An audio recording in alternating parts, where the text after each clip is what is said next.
that's going to be the Terminator 2 moment, right? When we're actually people calling this generalized AI or whatever. It isn't. This is just Google on steroids is what we have right now. Essentially, it is replacing 4 hours of Googling around for something to a few minutes. Exactly. That's about it. But just that in itself, in terms of the efficiency that it gives to being able to produce tools to progress the whole industry, that's where that's going to be. It's not really improving on what we're seeing with large language models. It's really the next leap is going to be based on how we use this efficiency to build quantum computers, to build whatever, right? That's where we're going to see the next thing. So I wouldn't trust our passwords right now for very much longer, given if we apply this level of efficiency to research on quantum computing, it's going to be a very different world. So given these events that happen, when I do this command, then I get this event. That's a given when then event sourcing. But why would I need to have that written in code? I don't need to. If all my testing is done this way, all I need to do is say exactly what the steps are that we saw graphically. Where's the code, you say? There is no function here. How is this a unit? Yeah. Well, it's done here. It's by a unit test runner, which is down here. And in the old way, we would actually take the function and give it some explicit events, give it some command. But here we can basically look at checking the type and then checking every single property and then checking if certain things, certain extra properties existed or something like that. And you see this with wikis as well, where certain pages fall out of, they go stale. They're no longer up to date. Someone forgot to update stuff, and then someone goes searches for that information, and the information is not helpful, or worse, it's actually counterproductive because it's describing how the system no longer works, and now that causes mistakes. And that's why an event model, I see is always this drive to minimalism, right? Is to have one diagram that serves as many people as possible. And you only add things if absolutely necessary, not vice versa. It's like, oh, it's great to have tools, many choices for tools. Absolutely. It starts to distract, it starts to fan out the effort to coordinate. So I see minimalism, effective minimalism as kind of like the way of the future.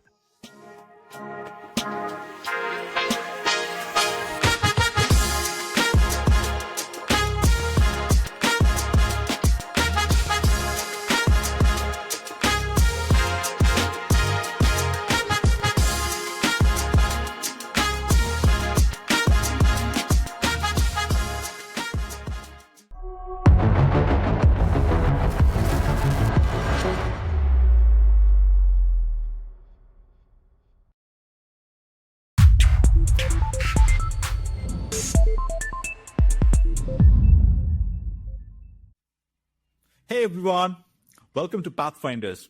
Today we have a very familiar guest. We have Adam Dymitruk on Pathfinders again. Adam, I have to introduce you. I have to do it.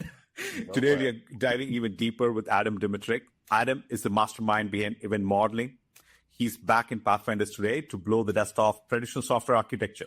With over 3 decades of coding wizardry, starting as a 9-year-old, hacking games on a Commodore 64, Adam's journey has taken from self-taught assembler to reshaping how distributed systems click together like Lego bricks.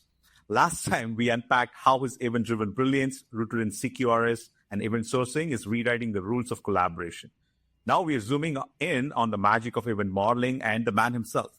Today, we'll explore how he's turning chaos into clarity, one event at a time, plus a sneak peek into how AI might just supercharge his vision. And hopefully more interesting stuff beyond event modeling. Let's dive in. Adam, welcome back to Pathfinders. My friend, it's an absolute pleasure to have you again on the show. My absolute pleasure, too. That is an amazing intro. Wow, I don't think anyone's done a better job on an intro before for me. So thank you so much. That is very flattering to hear that. Yeah, definitely. Happy to jump in on any of the topics. We can certainly discuss a few things. There are some events coming up too, so stay on this podcast to find out some of these important dates and how you can get involved, either in person or online. Absolutely. Adam, the last time we got a taste of event modeling from our conversation, there has been other we've spoken to Martin and a few others on the topic, but like when you and I chatted last time, we probably spoke about an overview of like how we can bring people together, the business and tech. There's a divide in how we can bring together. And I think event modeling is one piece that connects the team, the larger team in an organization.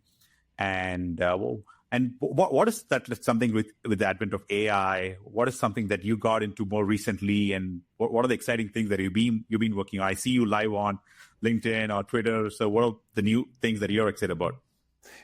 I think what I'm excited about is that as we're heading into a world dominated by AI, we're finding the uninteresting things being done automatically for us. I think people are a little bit scared of AI, that jobs are going missing and all that. But essentially, what we're doing is just another level of abstraction to me. Like we moved from having to machine code things by flipping switches in the 50s and 60s to punch cards, then to typing numbers in, and to then to getting into compilers. So we have these levels of abstraction of being able to elaborate how systems should work, from literally plugging wires all the way through to being able to type. And now we're really at this point of even using your voice, being able to say what you want.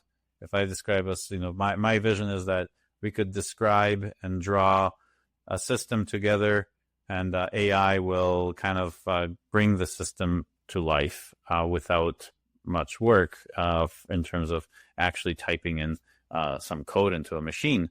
I think it's just, I think we want that, but I think there's an intermediate step where we're at, because we are still programming. We're describing what we want in the system. That's in essence the same thing as programming. We're just not doing it at a low enough level. And so I think AI will evolve programming languages to be more about what event modeling is, which is really about saying what are the state transitions, like how do we get from A to B? Describe to me in plain language, human understandable language, how you understand the system to work.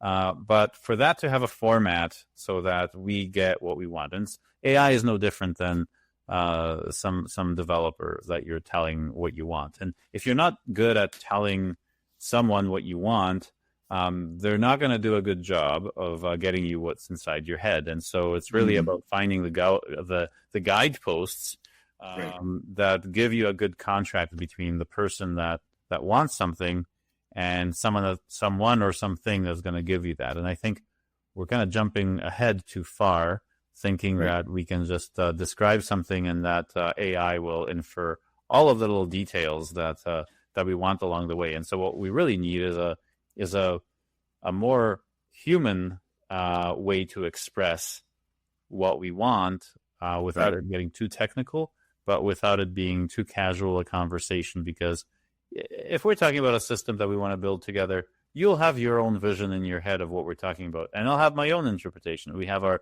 biases, we have our preferences that we don't directly express. And this is why we have so many software failures, is that when we actually see what ends up in the system, it's the interpretation of the person we handed it off to, and that's it. And so the magic happens in being able to use a language and a structure that's not too onerous, but detailed enough to really translate what we need. And I think event modeling is that. It is really being able to press the pause button on the tape as you're playing, an example of how you use a system that you want. And if you can press the pause button at each step of how you get there and understand each step, then you get exactly that. And I think that's the sweet spot that event modeling hits, is that it's not too detailed to have to involve people that are specialists at programming, and it's not too hand wavy that Yeah. it's subject to too much interpretation and no one gets what they want. Yeah. Something interesting about, like, we were earlier this morning, we were in an online conference, and people like everyone was talking about blockchain, like you decentralize this, decentralize that, and okay, great. Like, and we were there, and like, well, how are you guys doing your AI, voice AI stuff? And like, said, like, we are AI agnostic. We just don't stick to one model or one AI provider like OpenAI. Yeah. Like, we are flexible. We can move to Grok if you want, or Gemini. Like, we kept that agnostic on purpose.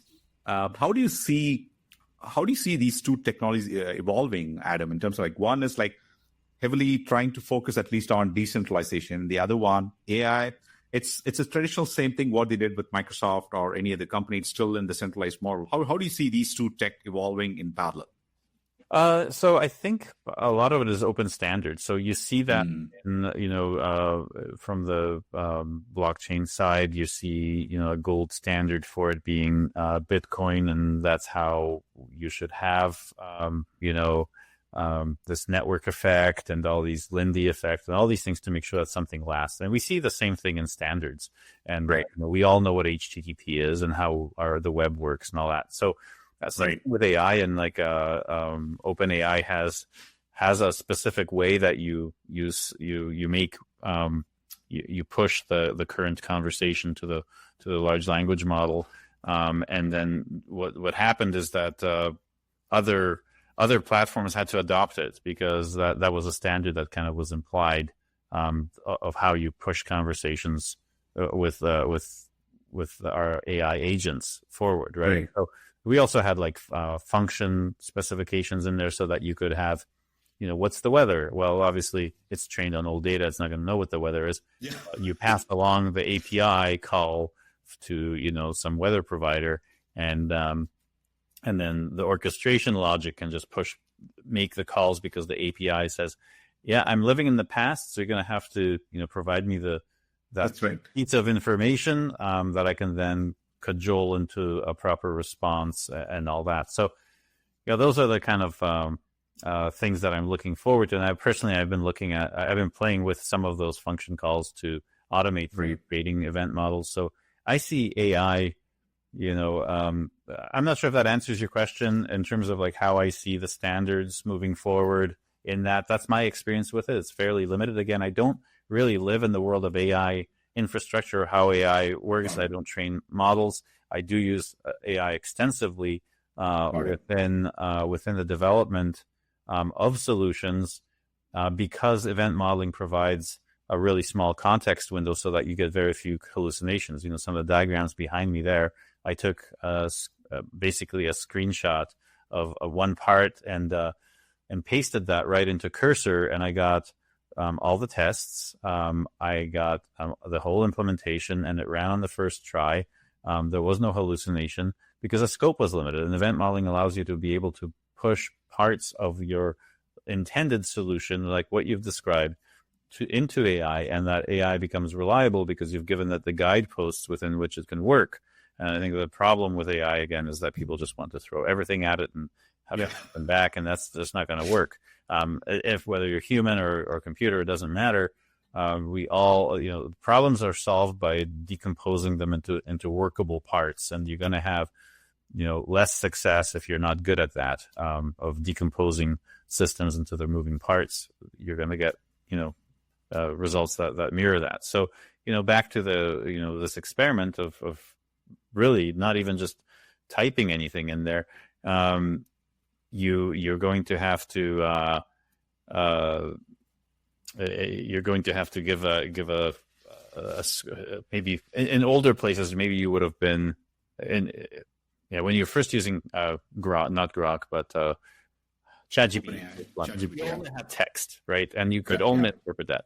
It's now to the point where in my IDE, I'm putting in a picture and it's doing OCR on it, and it says it shows exactly what's supposed to happen, and it gives me that implementation. But not only did it give me the implementation, it gave me the tests. And not only did it give me the tests, but the tests were written in a convention that I came up with that was totally custom. So there was no training for that at all whatsoever at any time. and yet it was able to follow the convention that the rest of the code had. So it was, I guess, there was enough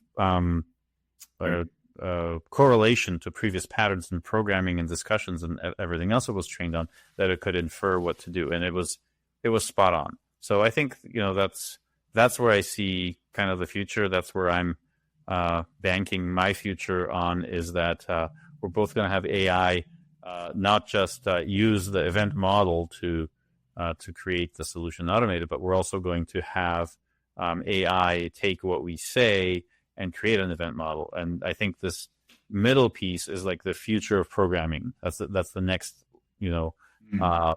that's the next thing to kind of evolve in how we automate systems, is that traditional languages are at a too low a level, just like assembler was too low a level.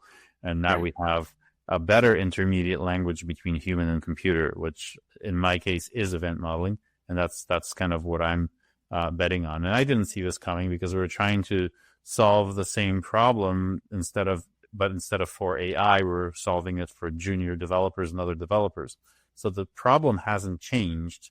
We're just addressing this to AI instead of to people. And so that's why I think event modeling is future proof, because it's just building on what we're going to have to do anyway. And we've just replaced some of the duties of humans with computers, but those duties haven't changed. Got it. In last time, in a conversation, I was just like listening to it, and like you had mentioned about Commodore 64 and then the cost of storage, the hard disk drive, and how expensive it is to store, and like you had actually used paper to actually save costs instead of like storing on a hard drive when you were much younger. And now with AI, and in terms of like the storage is like almost like super cheap, and I'm sure compute will also hopefully get there sooner. But how do you see the next 5 to 10 years shaping out? Oh, that's a very hard prediction to make, given the amount of utility that we realized from artificial intelligence. At least I use the term lightly, because it's not really AI that we're talking about. We're talking about a very specific subset of predictive statistical inference of what could be next. We've dialed that in quite well with just a giant amount of training data. So the fact that we got some efficiency in doing that should give rise to being able to come up with better ways of doing that. So it's kind of a self-feeding thing. And so there's actually an exponential growth that we're about to experience. So I can't predict 5 to 10 years, because let's take open source, like the Linux kernel as an example. Okay, people have been saying that, I don't like open source because it takes forever to get an open source driver for something. This company is selling stuff. They can hire people to create these drivers and all that. And I'll give a personal example. I bought a tablet for drawing, and it was the latest version. And of course, there was no driver for it on Linux. So what I did is I took the older driver for one of the older models by the same company, and I changed by manually looking at what was going over USB, what values were being sent, and noticed that there was a change in the model number in that encoded data, and that there was maybe a couple more buttons on the tablet, which just, the range of index was larger. So I was able to look at that and change it, and load up that driver that I adjusted, and my tablet worked. Wonderful. Okay, that took a few hours. That now will take a few minutes. Mm-hmm. So think about the amount of unlocking that's doing for open source. If I'm going to be a contributor to an open source project, my barrier to entry is very small now compared to what it used to be. So why am I bringing this up? Because we're going to see an extreme level of efficiency hit for building things. And that what we're going to be building is also, we'll be building the infrastructure and the tooling at this same pace for large language models themselves and other better, more refined, more focused ways of doing that. Let's say multiple agents, RAG, all these other things that we're talking about. All of these things will just accelerate. Anyone that's actually thinking that we're in like some .com bubble in AI thing, it's absolute garbage. This is a game changer. This is like calling, the internet, something that's just a fun project, then we'll still use faxes 10 years from now. I think anyone that's downplaying AI is in for a rude awakening. I think there's valid concerns about like what people are thinking of it. To some, they see it as like some sort of artificial human being on the other end, and it absolutely isn't that. So like people like Grady Booch rightfully criticize the proponents of AI that actually do put it on some pedestal, like it's this amazing entity, being, and discovery. It isn't. It's really about the ability to rein in an incredible amount of information and to infer the statistical knowledge of that information to be able to make predictions incredibly efficiently.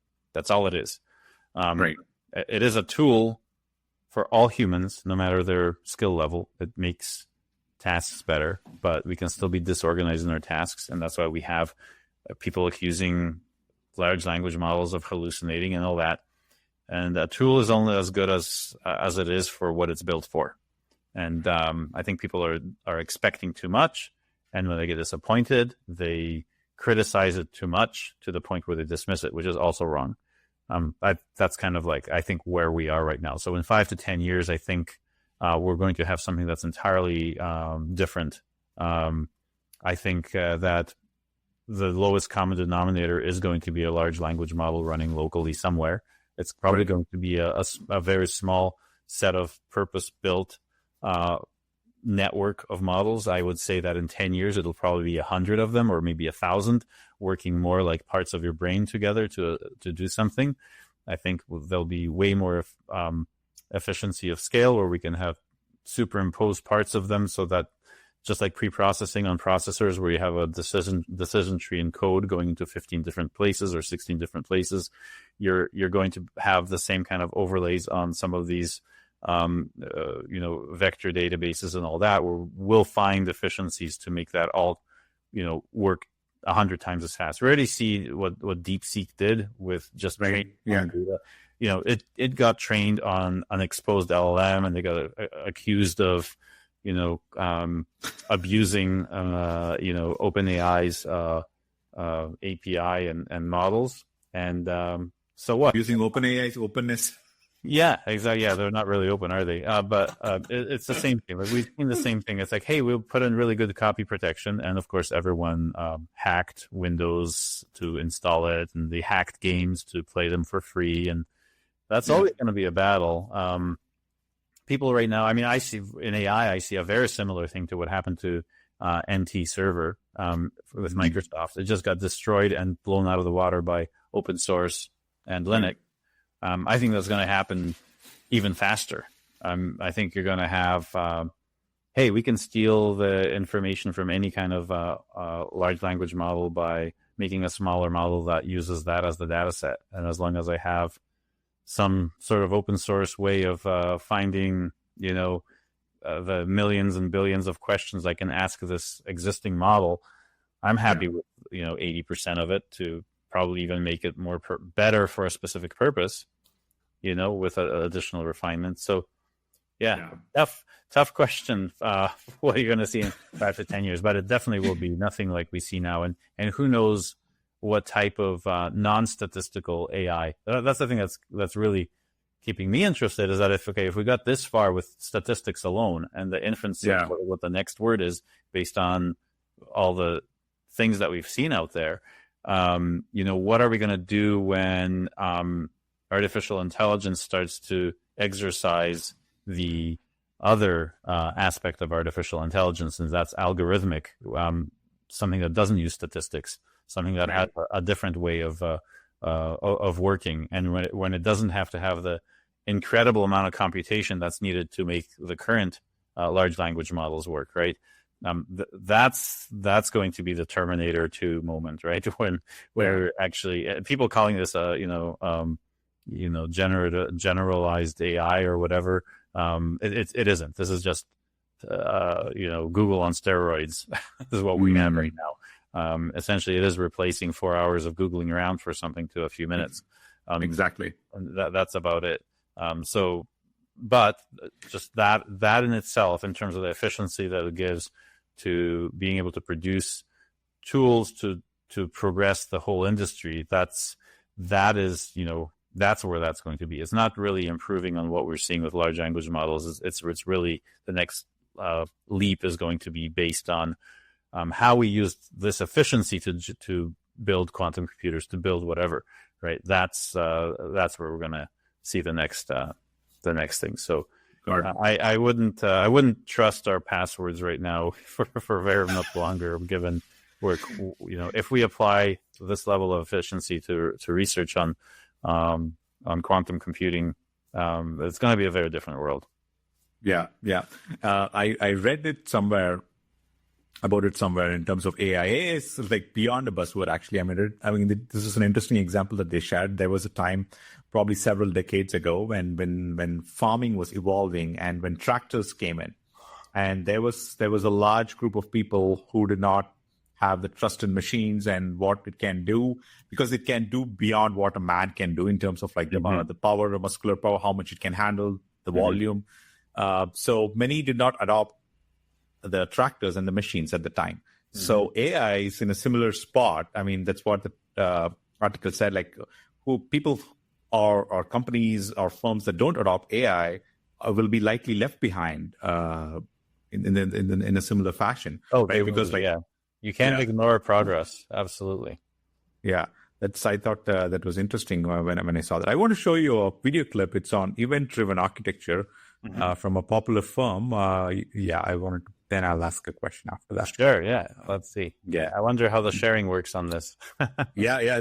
Normally I bring videos, but this is the first time I'm trying to share it. Let's try it out. I wouldn't know until I shared it. Let me know if you hear the audio. Where is the thing? I see it. You see it? Mm-hmm. All right. So let's play it. I hear it. No, I didn't play it yet. Oh, okay. As one of the largest media streaming platforms, Netflix... Do you hear the audio? Yeah, I hear it. Yep. Perfect. Okay, I'll play it again. As one of the largest media streaming platforms, Netflix handles over 1 billion events each day. The platform uses event-driven architecture to manage multiple operations, from streaming data analytics to recommendations and error handling. And here is how Netflix utilizes EDA. Every action you take on Netflix, whether it is starting a new show, rating a movie, or pausing a stream, produces an event. This information is gathered in real time and sent to different services, like the recommendation engine. For instance, if you start watching a new show, that event is immediately consumed by the recommendation service, which updates your list with similar content you might enjoy. Netflix's architecture continuously monitors every service's health. If a service starts to slow down or fails, events are generated and the monitoring service consumes those events to alert engineers or trigger automatic recovery processes. By using EDA, Netflix can handle massive amounts of real-time data, scale its services independently, and ensure users receive personalized recommendation instantly. It's one of that's so a little known fact about about Netflix is that several years ago they were actually using CKRS and I'm not sure about event sourcing. I think it was also event sourcing, but if you Google enough about Netflix and CKRS and event sourcing, you will find some of their presentations on that. So it was part of their way of scaling forward. And in fact, you may find event sourcing you probably will find event sourcing anywhere where you have large scale stuff. It's just whenever you're talking about scale, you are going to have to deal with concurrency of different nodes trying to do the same thing or change the same entity. And the way that you get out of those problems, you need a time-based series of data so that you could talk about, the audit of what happened, so you can rescue the most of the successful transactions and repeat the ones that missed or whatever. You're never going to have a level of scale by looking at only the current state.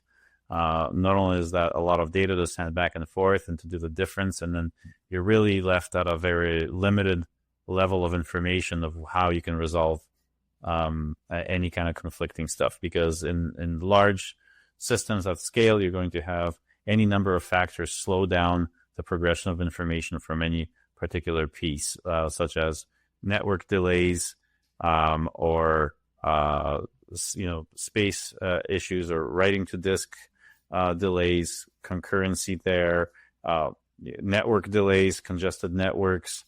List goes on and on about different ways that you can have A before B or B before A, depending on the environment and how it's executing. And the way out of it is really through having a linear representation of the changes themselves. So event-driven architecture is about streaming. Event sourcing is really about keeping state as a ledger. And the two are very different, because event-driven and event streaming is really focused about giving information away, which a lot of times may be repetitive, and maybe that's a good reason. So like you have extra information in there. Event sourcing is really about refining the minimal information on a ledger that it takes to change state. And that's not because of storage concerns. That's because of single source of truth concerns, that you don't want to have extra information in one event that already happened in another one, and now you are wondering, you have the same problem. You have a state problem where you don't know, if you have a problem there, you don't know which one to trust, especially if they differ, and you expected them to be the same. So that's why you treat events in event sourcing like you would treat third normal form storage in tables in a database, where you don't repeat information because you want a single source of truth. The other side of event sourcing is all the projections. That's actually where you want to repeat yourself and have things that almost look exactly the same, and not couple them together so you can work independently. So it's the EDA on Netflix. I don't know how old this video is, but certainly I know that in the earlier part of Netflix success, there was a lot of CKRS event sourcing work. It came out in September 24. Yeah. Yes. Last 20. I mean, most places can say that are that size of Netflix. They have to have EDA, even though they might not call it EDA. They are essentially distributed systems that have to communicate, sending messages and all that. Right. But now whether you call the messages events is up to you. But usually there's pub sub middleware involved, where you're filtering as to where these things are going to go. All sorts of pipelining of these, which pipes do these messages go in to get processed properly. So that you can't avoid really, but you will definitely, the thing to look for is where you have event sourcing. That's and I know that Netflix does have that in its history. I'm not sure which parts are still there. I know that the company's like so huge now with so many different services, and they're done so many different ways. That I wouldn't expect that event sourcing would be, and the majority of them, as the regular development methodology out there that's prevalent is not event sourcing. So I would assume that they're doing more traditional stuff, where they're leaning on the frameworks and database tools to take care of those things, instead of really adopting event sourcing for everything. Got it. We discussed that like even modeling can take the traditional contracts, we can put it on steroids, right? It can take to the next level when we create contracts, and it can also and we are also able to clearly set preconditions and postconditions for every step when we are modeling it. And how does it actually work when teams are large, especially about enterprises like Netflix and others? They'll have multiple polyglot teams. One is working on Rust, the other one is working on JavaScript. How does it? How do they work without tripping over each other? Well, it's really independent of what languages they're working on. And one of the things that I'm a proponent of is this polyglot approach. So you see a lot of it in serverless implementations, is that I can write a function in one language to do one thing, and write another function in another language to do another thing. all within one system, and it works fine. And I think that spirit of being able to interchange, functions being written in whatever language you want lives, is fully supported by event modeling.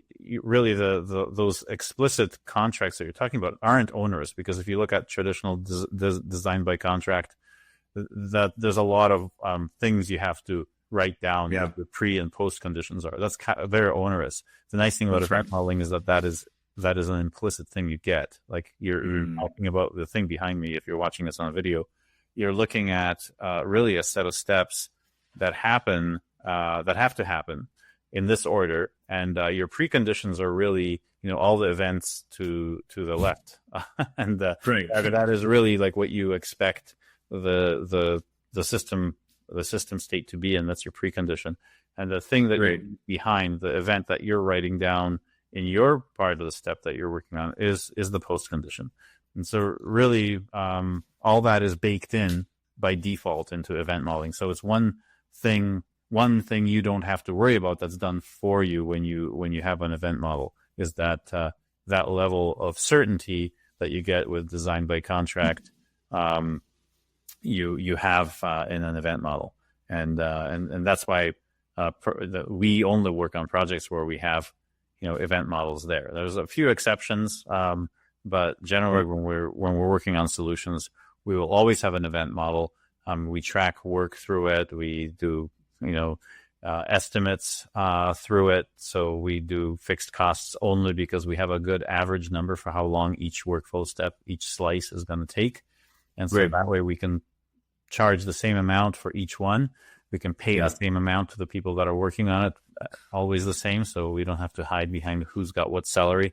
If you're really junior, you're going to have, it's going to take you a long time to build one. If you're really senior, you're going to build a lot of those in a week. And so your take home pay is really, pretty much for any regulated. It's only regulated by how skilled you are and how much you work. It's those things. And so, fixed cost projects were kind of a good idea, but they had so many loose ends traditionally in terms of how you would do it, because it would be a finger in the air kind of estimate, and then you hold people to that.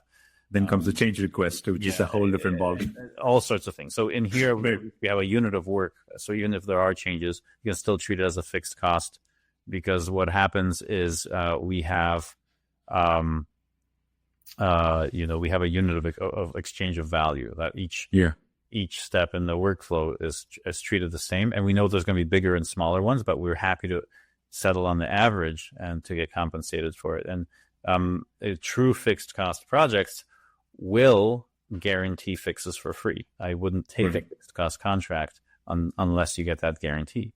And how you don't get into a corner with that is that if someone asks for more, that's a new slice that ends up being more work. So you can't have someone, fake that a new feature they want is a bug. That's why the event model explicitly shows what's going on, where those kinds of that kind of abuse does not happen. It's really about a collaborative environment within which everyone can see how the solution works. And if someone wants to add components to it or change components to it, that's going to cost money, but everyone's on the same page what that is.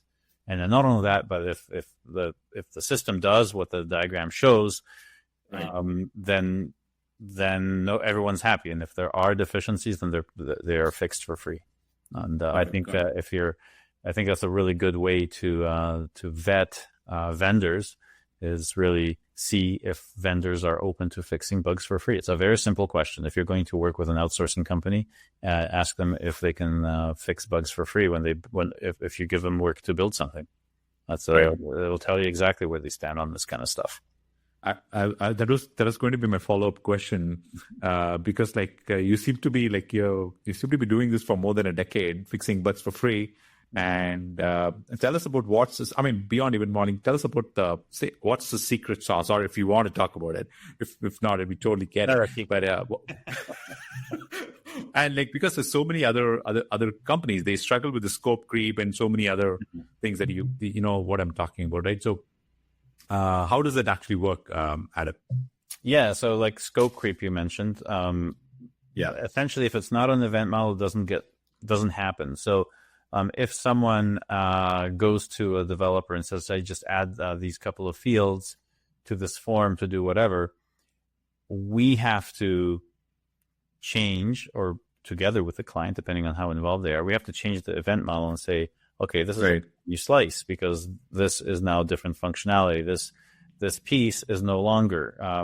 If I have a car that has a turbo on it, and I want to have the turbo be a twin turbo, I can't take a screwdriver and make it a twin turbo. I have to replace that turbo module and put in a new one, and that's we free, right? I can't take a drill, make another hole, put a little fan in there, and call it a turbo.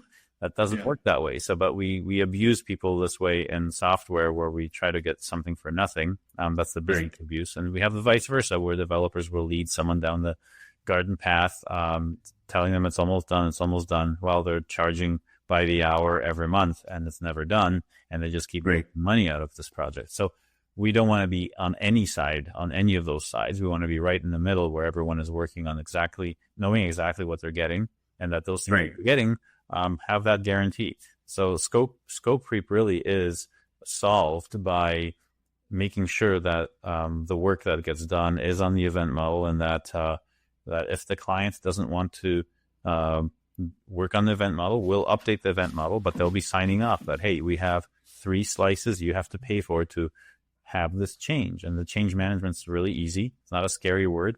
Change management is really looking at, this is the event model before, this is the event model after you asked for the change. And you can explicitly see there's 3 more steps here, and then that's it. So you're going to pay for 3 slices, and but they're guaranteed like everything else, and that's it.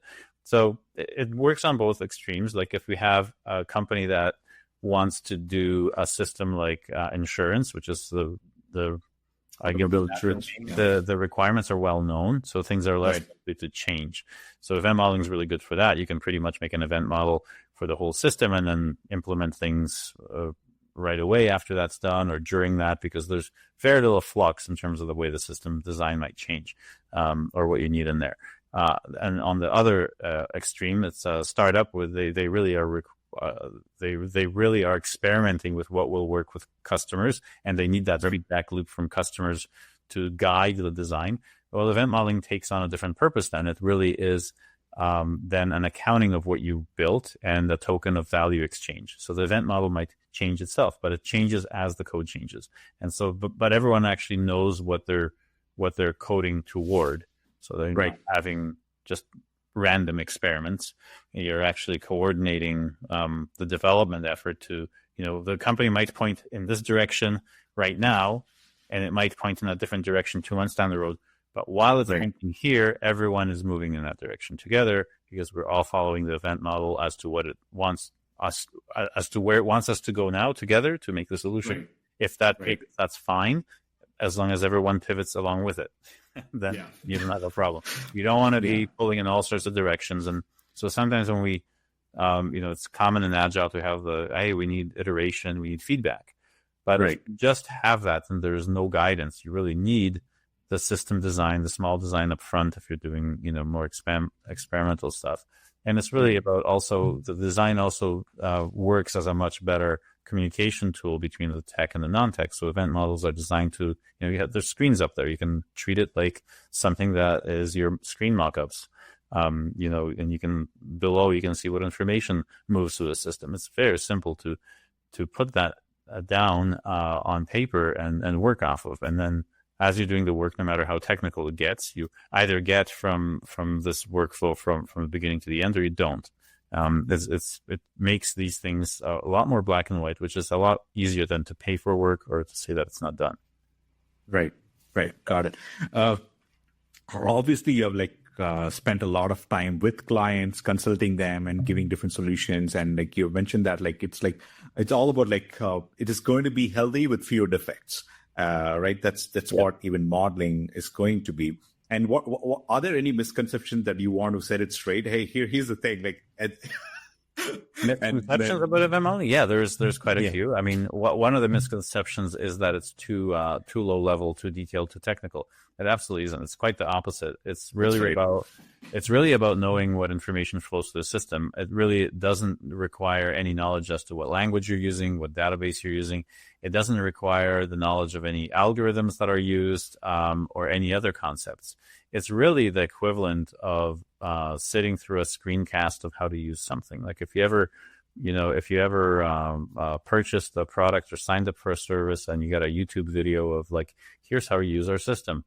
Yeah, that's essentially what it is, except that it has an extra section below that shows the actual information pieces. Those pieces of information actually are good enough for developers to understand what they need to develop, or AI, whether it's a developer or AI. That's the thing that's changing. So you probably will be able to do more with AI for each of these slices, and that's fine. We'll always have an average cost of to build each slice as the contract terms.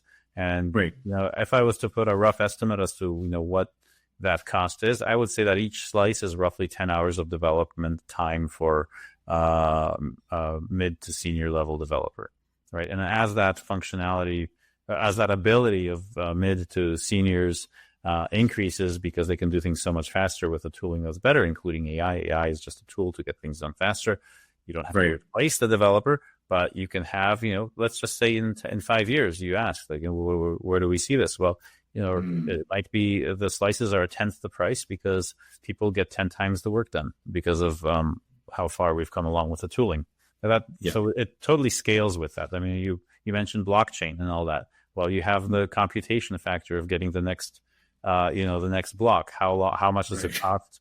How much does it cost to calculate the next one? And it's that 10-minute mark, right? And all of this. So it self-adjusts. That's why Bitcoin was around for as long as it has, because it adjusted with the efficiency of computers. And if an event model is the same way, it adjusts with, the ability of people to produce working solutions. And just like a slice costs, this much money today, it costs this much less, a year from now. And just the same, how much does it cost to calculate the next block on Bitcoin? Well, it's going to cost this much because of the need to keep it at around 10 minutes for getting things done, right? So it self-adjusts, which is really good. So that's why I would not start any projects without event modeling and event sourcing, because of the hundreds of problems that just don't exist for ways for how we build things this way. Right. When you're dealing with large organizations and not necessarily government or corporate, especially when the organization grows, the problems are bigger. And when we are introducing a concept, it's not new now. I think people have started getting to know event modeling a lot, but initially, I'm sure there would have been some kind of pushback in terms of the new kind of an approach. What are some craziest pushback stories that you have that you want to share with the viewers today? Unfortunately, I don't think they're crazy. I think the pushback is like with anything else. That's right. So we're talking about the many different motivations for not wanting to adopt a new practice, and that means that maybe there's enough investment in something that someone's already done. Maybe they've invested, $50,000 into Scrum training and all of this, and so they don't want to have all these people that are managing projects to now switch over into work in a different way that doesn't require some of those moving pieces. Because in an event model, you can manage the project without a backlog, without all this other stuff that you have. You can call out different parts you want to build, and that's kind of your backlog. And so there's a lot of things that were replaced. So that's one thing that we get as an objection, is that maybe not even directly stated. They just try it and they say, oh, wow, this is actually changing the way we work. We can't afford to do that. We have paid so much to train people to do things this way, and we have to see that investment, fulfill itself. Even though they could probably even get further by dropping and doing event modeling, but that's they then maybe political things too, like someone that's just convinced, a director that's convinced the board to invest this much money in this type of training, to then have to, 6 months in, tell them that, oh, we're dropping that because we're doing this, they're not going to be taken seriously. So there's a lot of, perception as to what people adopt for event modeling. I already mentioned the other one, that people sometimes think that this is a technical document of some sort that is too low level. It isn't. It's really about being explicit of what you want. And so I think that is the kind of ridiculous one that I see, because it is a format that's better for expressing what you want to see in the end. But people are just, I guess, too used to writing use cases and things like that to change what they want. So a lot of it is just, there's definitely people that are too lazy to do anything. I wouldn't want to throw that blanket statement across everyone, but there's definitely people that are resistant to change because of perceived risk. There's also safety in numbers that are, well, as long as everyone's doing Agile, I'm not standing out as a sore thumb trying to do something else. And even though I'm doing better and the people around me are doing better, we might still be on the receiving end for the general failure of a project or other issues. They'll still pin it on us because, well, they were doing something else there. So maybe those guys were too distracted with a new way, and they wouldn't be team players to keep going with whatever the rest of the team was. So there's a whole bunch of social reasons why event modeling is harder to adopt, but it's a one-way street in terms of adoption. When we see people adopt event modeling and event sourcing, we don't see people going back or want to go back. And so, we have a lot of companies that are popping up all over the world that are wanting to use this way of working. I just talked to Allard from Axon IQ, and they have a big investment in terms of event modeling being the documentation style for their event source solutions. And Jake out of Portland started his own consultancy just last week or the week before, specifically just event modeling and event sourcing. Martin, obviously, who wrote this phenomenal book. I don't know if Martin Dilger. Yeah, Martin Dilger. If you don't have this, it's on Amazon. I bought the book. Yes. He sent me a personalized copy, a signed copy, which is nice. But that book is really making its rounds, and it's been in the top. It was at the top weekly sales on LeanPub for 2 months straight, as the number one spot for 2 months. Was really, really good, and then that's, I think, number 3 today for this week. But continues to sell lots, and now it's kind of got a life of its own. People are using that book to pass around. I'm still the nice thing about the LeanPub book is that he adds chapters to it as they're needed, and so I'm putting a dedicated chapter on just event modeling. He uses event modeling throughout the whole book on event. It's called an event sourcing, event sourcing book, understanding event sourcing, but he uses event modeling as a notation to explain the concepts. And so I'm writing a chapter for the book to specifically give details on event modeling in particular. And if people are eventually, you can update chapters, right? You can update chapters or portion of chapters on the online version. Yeah, exactly. And that's really good, because then you get a notification when there's an update to the book, and you can read the new chapter. The Amazon version obviously is going to have a version, a revision down the line, probably once a year or every 6 months or whatever it feels like. So that's, definitely getting the updated versions of that. The concepts are universal, but it does dive into the implementation. So if people want to know what that code looks like, it's in there. It's easily translatable to any other language. So it's using Axon IQ and Clojure, I believe. No, Kotlin. I think it's Kotlin. Anyway, I forget. But it's not something I work in, but I can use the concepts, and I'm doing things in JavaScript. So that's fine. So the book is highly adaptable to whatever you want to use. You want to experiment with a new language for these concepts, or you want to use it at work with the existing stack that's there, it's totally applicable. So I hope that most people have that book on their desks to help them through adopting event sourcing. So, some of the, event modeling is one thing that gets an objection, but you also have people that object to event sourcing, thinking it's too complex, and really it isn't. It's quite the opposite. I find that it's really easy to just write down the fact that something happened as an event after a button was pressed on a form, and then push out the responsibility to how that might affect other parts of the workflow later. I think that when you have CRUD and traditional applications, when you press that submit button of the form and the data goes into the system, you have to now endure the sort of which records in this giant schema am I going to have to adjust, and how, and are the foreign keys done, and I'm going to deal with an ORM. And right. We have a lot of tooling for that way of doing things, but it doesn't erase the fact that fundamentally is more complex. We have a very good tooling at making complex things seem like they don't take a lot of time, which is very bad, because it proliferates a suboptimal solution to go further than it should. As we get more and more tooling with event modeling and event sourcing, and better practitioners around the world using it, it's going to flip. It's just a matter of time. We already know that information is gold, and traditional systems inherently are lossy. We don't store a ledger of what happened, and that is gold. I mean, event modeling, event sourcing are in tune with how humans think. They're in tune with how AI propagates. Just, what is the next word? Is predicting the next word. It's very linear, story-like way of doing things. It's not. It cannot work actually without. If it only has state. You have this trail of what was said for AI to say what the next thing will be said. You can't just. What will AI tell you if you say the last word in the sentence is airplane?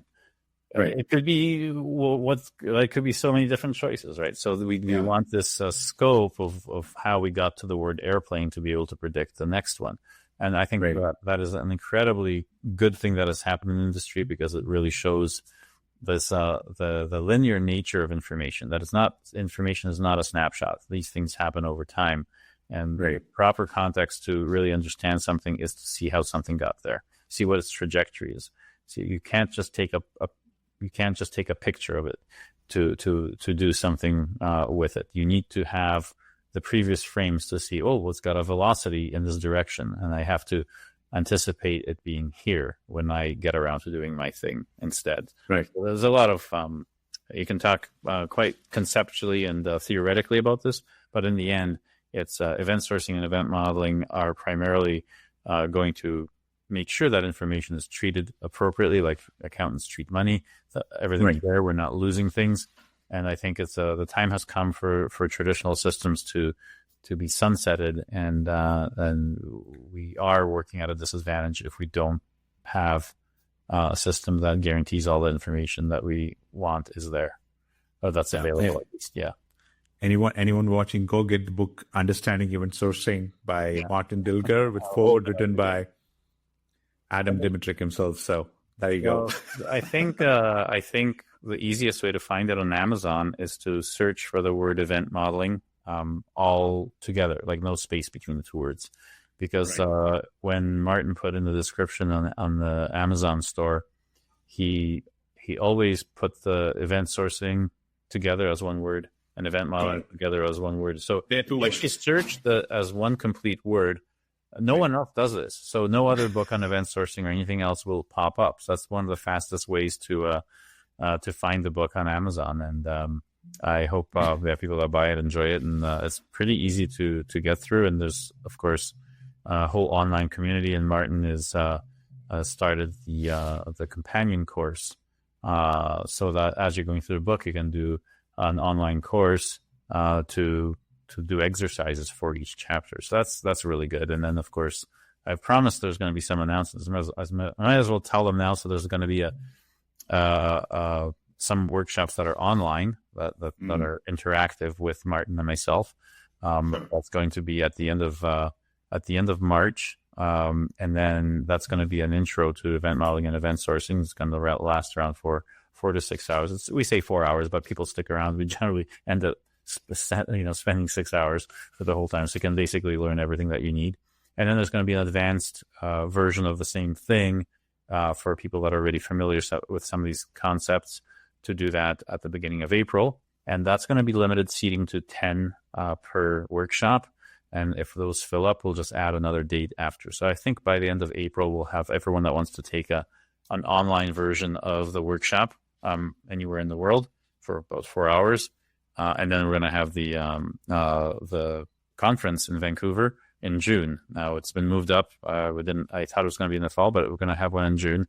And that's going to be again, 5 to 3 days of a workshop in person, and then 1 day of a conference, 1 or 2 days actually of a conference. We haven't decided yet. That will be set talks in a traditional fashion, plus an afternoon of open spaces where people can suggest topics and discuss them in groups together with the community and the other people that are authors or are good, experienced practitioners of certain things. So that's worked out well last year.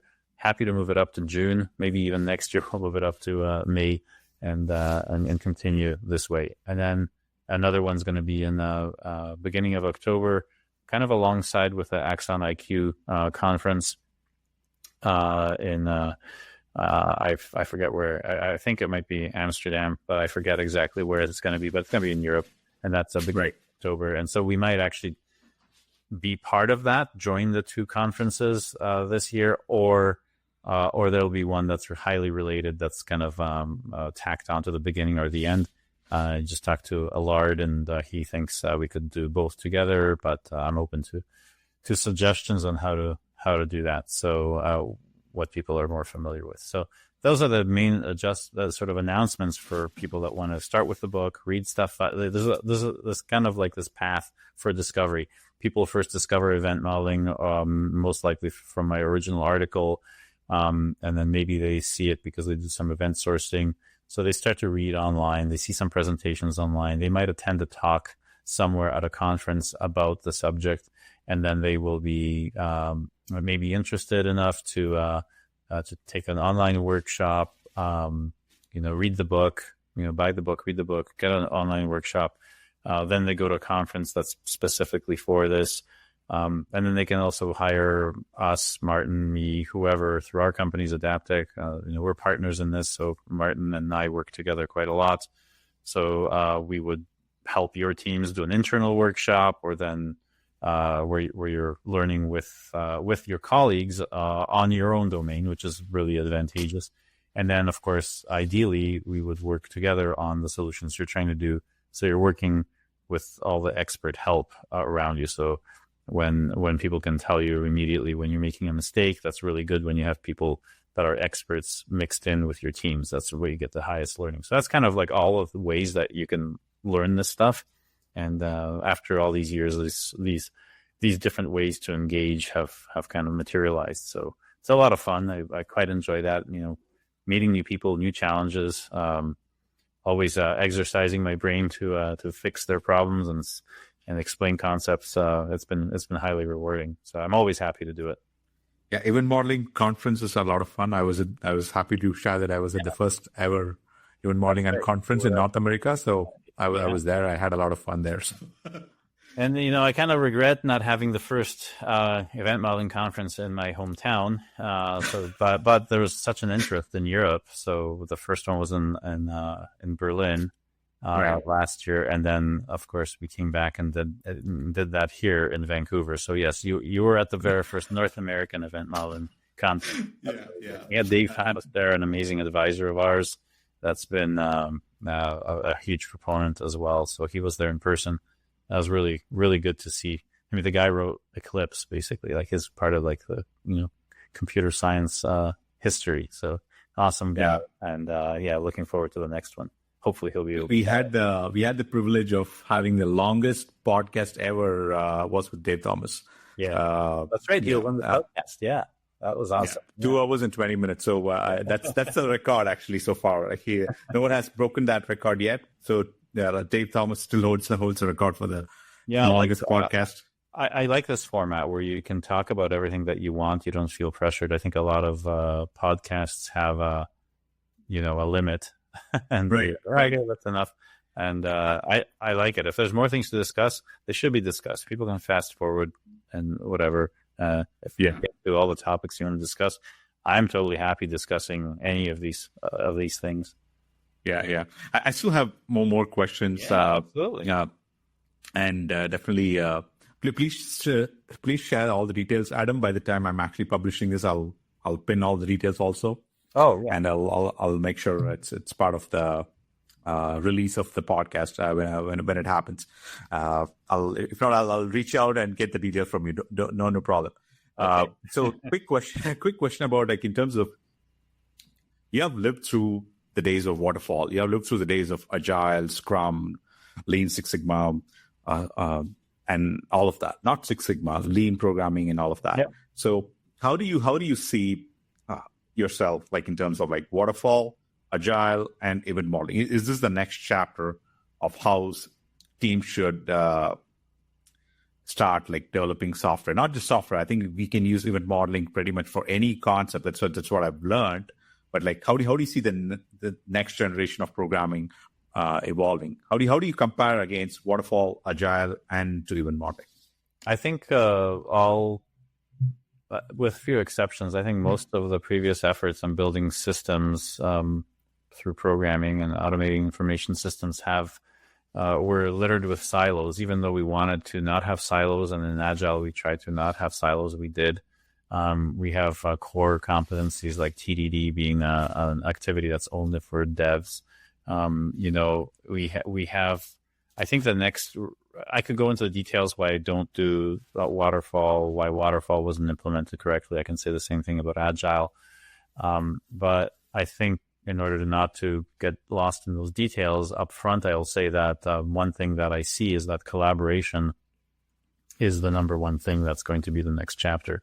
So the fact that an event model is addressable by both the highly technical person and the person that's the stakeholder and is paying for it and knows exactly what they want, or even someone delegated by them to do that. The fact that those roles are working effectively together for moving the system forward is something that's new. And so there's the collaboration part there's an underpinning of that. The collaboration doesn't happen unless the fruits of that collaboration are something that's actionable and that's usable. And so just because you can say we collaborate a lot because we have a lot of meetings and nothing gets done, and things that we do are low quality. Collaboration is actually working effectively to build consensus as to how things are going to be built, and that underpinning is the design, the system design. And I don't like to use the word system design because it implies technical. I like to say that this is information architecture. Information architecture is really understanding how information flows to the system, and that's both equally important on the business side, and it is also important on the equally important on the development side.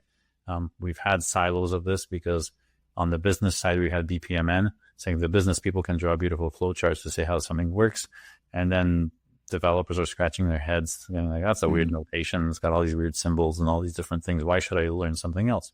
Same thing happened a bit to UML when it got pushed out of Grady's hands to be a programming language when it wasn't designed to be. It was designed to be a set of optional diagrams to use for different purposes. Now people took it as an all or nothing, and they all used it specifically as a case tool to basically build systems to be kind of the programming language that that event modeling is meant to be, and it wasn't meant to be that. So, that's kind of where I see the future of the next thing is really about not whether you're doing just design and you have these long phases in waterfall, and not just to be reactionary as some people might think Agile is, but it's really about being able to not pigeonhole yourself either as Agile or waterfall, but to really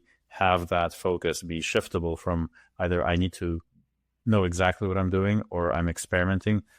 Do I have a way to communicate and collaborate with everyone involved that will make sure everyone's working together and building things without waste? And so that's why an event model is just one giant blueprint, and everyone goes through it to get coordination and the requirements and everything, and all communication is done through it, at least in our ideal projects that we would take over and implement.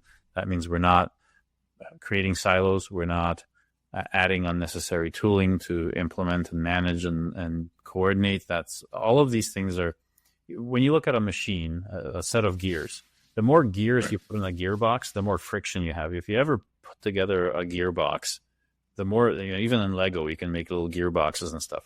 just notice that the more you add, even if you're not downshifting and upshifting the power, like obviously if you're just translating something to go really fast on the other end, there'll be a lot of friction because you have to push hard to make the other thing go fast. But if you go up and down in power, just the amount of gears, you'll still feel the residual sort of effect of all of the friction, all the parts that are in there. It's a lossy system, and that's no different in putting together an organization that's going to have to build something. Very well explained. Yeah. Of course. When you have too many things glued together. Oh, I have Jira for this, and I have this CI/CD thing, and I'm integrating with this on GitHub to have this go here and that and the other. By the time you're done, you have so many different tools interacting together that you're really brought down by the friction, but also the proliferation of information, and then that ends up being kind of not taking up too much energy, so that you have pieces that don't get addressed. And you see this with wikis as well, where certain pages fall out of they go stale. They're no longer up to date. Someone forgot to up-to-date stuff, and then someone goes searches for that information, and the information is not helpful, or worse, it's actually counterproductive because that's describing how the system no longer works, and now that causes mistakes. So that's why an event model I see is always this drive to minimalism, right? Is to have one diagram that serves as many people as possible, and you only add things if absolutely necessary, not vice versa. It's like, oh, it's great to have many choices for tools. Absolutely not. It starts to distract. It starts to fan out the effort to coordinate. So I see minimalism, effective minimalism as kind of like the way of the future. I don't see code as documentation. That's garbage. I think it's only documentation for developers, and that's a silo. That means you're effectively promoting a silo, which is not going to be helpful in collaboration, everyone being on the same page. You're gonna have people holding their cards to their chests, not exposing what they're working on. I think it's very bad. So I like clean code. I love having things that are there's art in engineering. You can build something nicely that snaps together. You feel good about it. You hate making a mess. You look at managing the wires under your computer, right? You want to have things that are neat. But at the same time, that shouldn't be a prerequisite for your computer working. Like if the wires are ugly and dangling below, it's still providing power to everything, and it's still doing its job.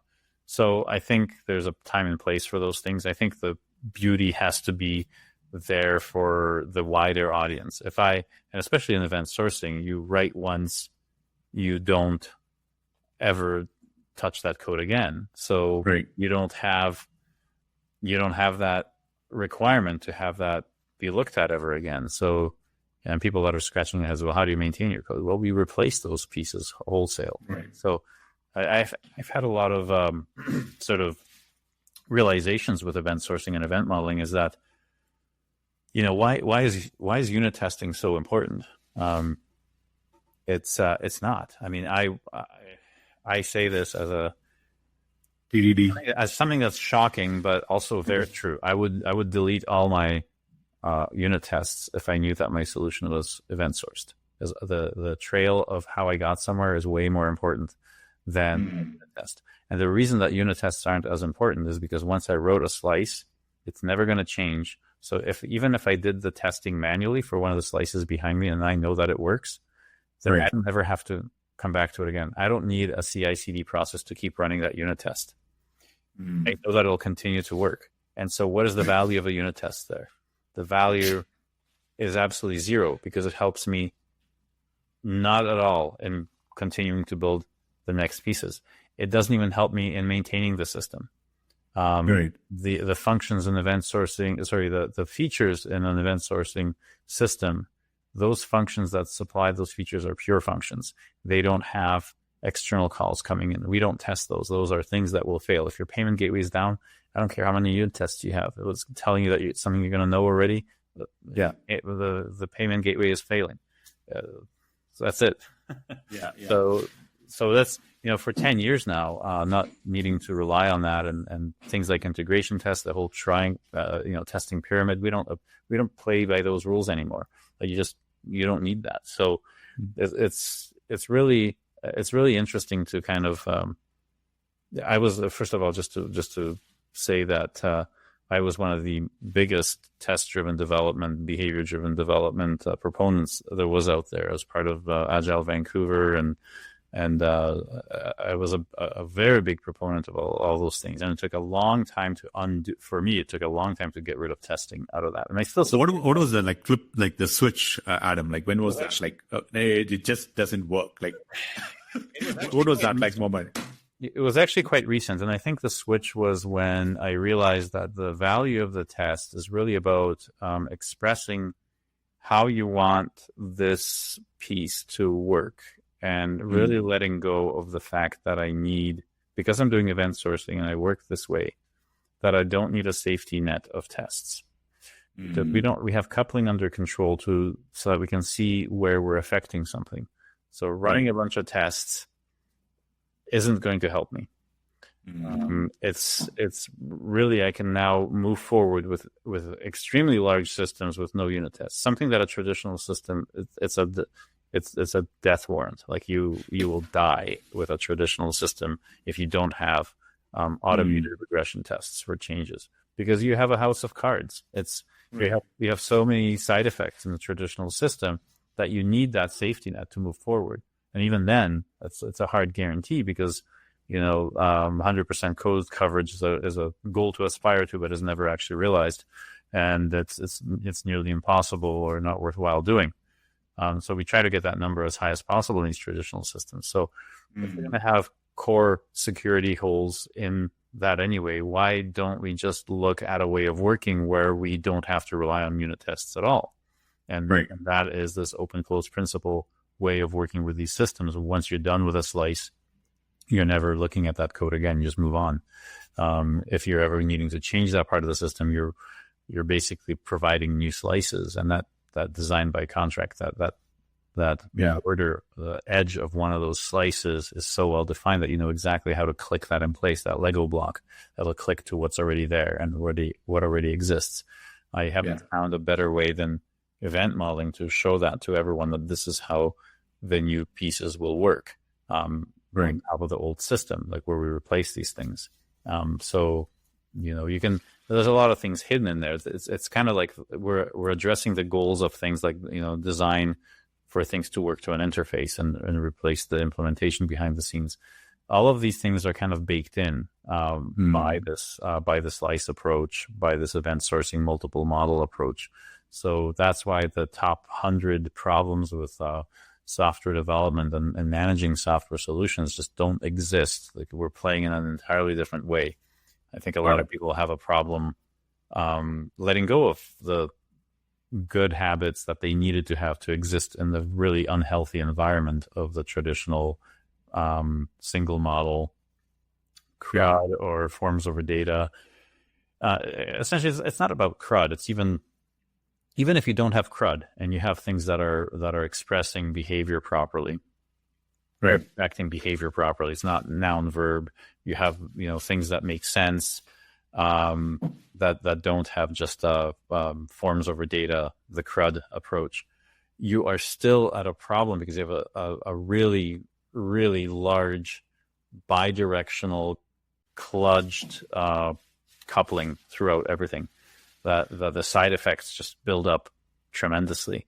And unless you adopt a multiple model way of working, and then also, by implicitly, you'll need a single source of truth, and the single source of truth that's the easiest to get is just to write down what happened on a timeline and not have to manage some other thing. Because, people say you can do CQRS without event sourcing, but then, what do you have there? You have one side that's taking writes, but you don't know how you got there. That's kind of a missed opportunity. So, okay, I guess you do have a single source of truth, but then, how did your testing? Are you sure you can actually end up with something with this event being emitted?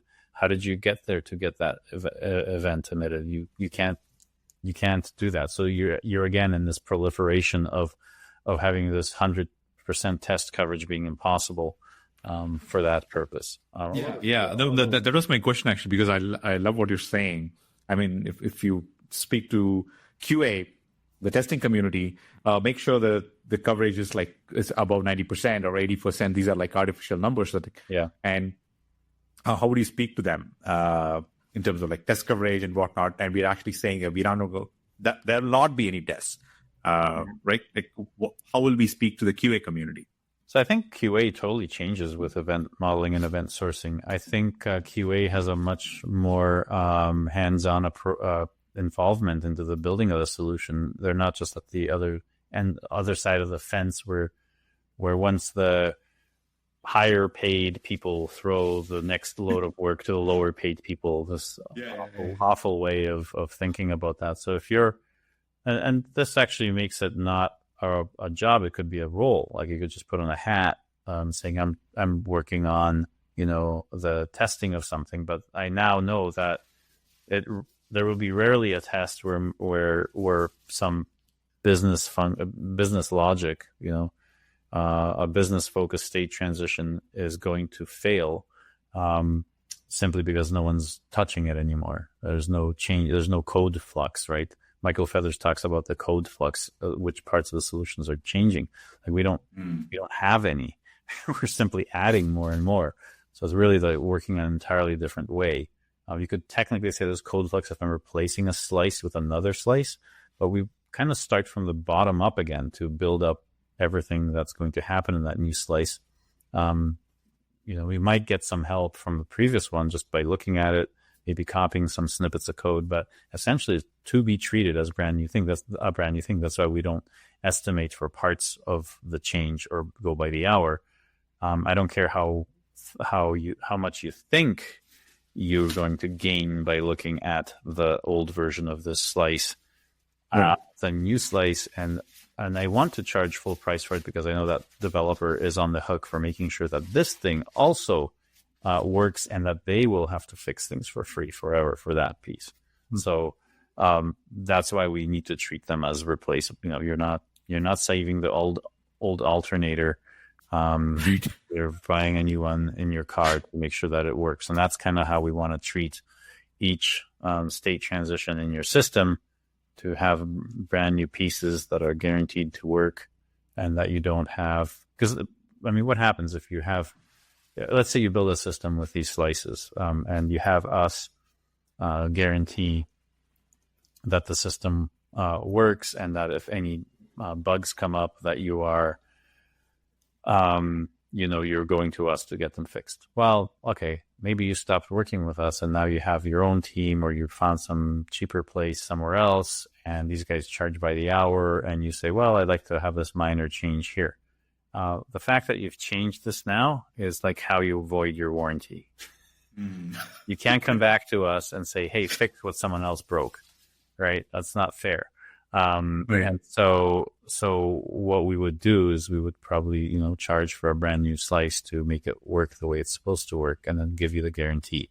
Like a brand new component that you buy for your car. This new alternator has a 1-year warranty for if it goes out again. So we want to have that same mentality here for these pieces of the workflow. So there's another point I wanted to get to in this particular example, because the person that's allowed to tweak a detail on one of the slices is really, the equivalent of someone doesn't have experience opening up their car and trying to adjust something on their alternator themselves. That has the same impact in the complete system as you have here, and we don't want to play that way at all. You'd rather replace it.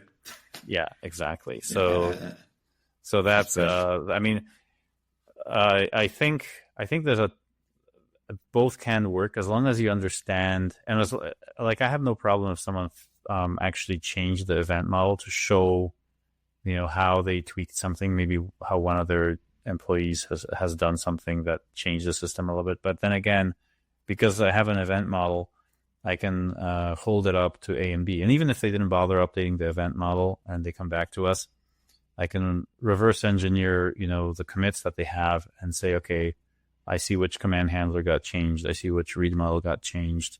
I can Right. mark them off, highlight them in red on a copy of the event model, reverse engineer what's going on there, and say, okay, you have these things that are changed. We don't know why it's producing data that's causing problems in other parts of the system, but we can start the analysis. And usually that would be obviously in the event model to do the information completeness, see what assumptions we're making about the data that we're getting out of a different part of the system that used to work. Because they might have side effects, right? They might start adding events that have extra fields, or they treat a field a different way, or they rename a field or whatever. That's obviously going to have run-on effect further down the line, where other parts of the system are subscribing to that event, and on an event model we can see what that connection is. It's kind of like a very effective entity relationship diagram that technical people used to have on the sides of cubicles and DBAs and all that. You could kind of see how it's connected. But this is a friendly version of that where everyone can participate. So business people can say that, all right, our system works like this, and above me I have a diagram. If you're watching a video version of this, the top explains which workflows are described in which section of this event model, and so that communicates quite easily to non-technical people that, oh, okay, I see the screens. Those are familiar screens. When I use the application, oh yeah, I know where that's part of, and oh yeah, it's labeled as such and such at the top. So it's highly relatable. Just imagine someone going to an ERD diagram from the business perspective. They're like, it's a mess. Like they don't know what to make of that, right? So in this case, what we're doing is we're providing a map of what the system does that's usable by everybody. And I think that's so back to your original question, how do you see this collaboration? Like, what do you see after Agile, after Waterfall? I see a highly effective collaborative environment where you have a very fast way to work off of a design, to create the design in a way that's not too detailed, which is what we were swimming in before. Even on the business side, BPMN, there's just way too much detail. We need to kind of go back to what Fred Brooks said about how important state is. And state is going to tell you how things work. And so an event model is, really a tip of the hat to Fred Brooks that really had the idea that looking at state should tell you everything you need to know. And not get kind of sidetracked with all the minutia and the flow charts and all sorts of things. We just know, hey, we're going across time. This is how state changes. That's good enough to get the implementation. Got it. Some interesting observation when we was having conversation with Dave Thomas. He said that the future of programming is query. And because we spoke about the waste and inefficiency in terms of having different tiers and one layer talking to another layer, to the API. I mean, there's nothing wrong with it, but there's a lot of transmission loss, inefficiency, and not very responsive application, the speed of it, it. And he mentioned it could be likely query. Query could be the future of programming. There is something here he mentioned. And what are your thoughts about that? Well, I think all of event sourcing and event modeling is really query. It is about having the information that you need to do this one state transition or to project this particular information as fast as possible. But not just as fast as possible in terms of implementation, but really to realize what that data connection is conceptually so that you can implement it correctly quicker. So I see it on more levels than that. I think it's really, that information completeness of an event model, knowing what's connected to what is the speed at which I can do all that. And now if I need performance there and I need a very tight SLA, I know that I need to have, some memoization, at least, in theory. You can have that as a snapshot or as a start of a new entity that has a state as its initial event. Those are things you have full control over to do that. So getting we were just talking with Allard from Accent IQ about dynamic consistency boundaries, which is really dropping the aggregate from event sourcing as a residue artifact from domain-driven design, because you really don't need to have this envelope of consistency around a specific set of entities or a stream of events. You really want to understand what you need for the next purpose. And I think that goes into what Dave's talking about, the query, is that now you're not querying for everything, you're querying for a subset. And now indexes that make that easy is the proper way to do things. And now you also have a Venn diagram, which indexes overlap on which properties. I'm even experimenting with, moving away from events that are serialized as JSON files on disk or elsewhere, and to having an event be a directory with a file for each property and its value. So because now you can access indexing on disk that goes down to the property level instead of just the event level. And so think about where you have overlaps of events and down to specific properties. You might have, you might have kind of an interleaving way where certain events of certain properties of one event don't overlap with some other process looking at the same event, but the exact different properties in the same event. Therefore, you have more information there, how you can scale those two things, especially for query, as Dave says. That could be an interesting one where you could have, less redundancy in terms of what you're indexing on, for example, because that these don't interleave or don't overlap, even though they're using the same event. So those are the concepts that are interesting in the next evolution of event sourcing. But the good news is, if you're doing event sourcing, moving to some of these things is at no cost. It's one of the reasons we only do event modeling and event sourcing. We never drown in the maintenance problems of traditional systems. If you learned a new concept, you can just apply it right away. Another new concept that came up in event sourcing was by Yurdis out of Florida. The idea of schema. I think we talked about this already in the conference last year. Was the idea that we don't need event upcasters for versioning events, and that you can delegate how different versions of events are handled actually in the in each projection, in each read model or state view, however you want to call them. And the idea is that if you have someone registered on your website, that's a registered user event or whatever, and you have your first name, last name, you have your email, and then you have a version 2 next year. Let's say you have a feature on your registration page where you upload a picture.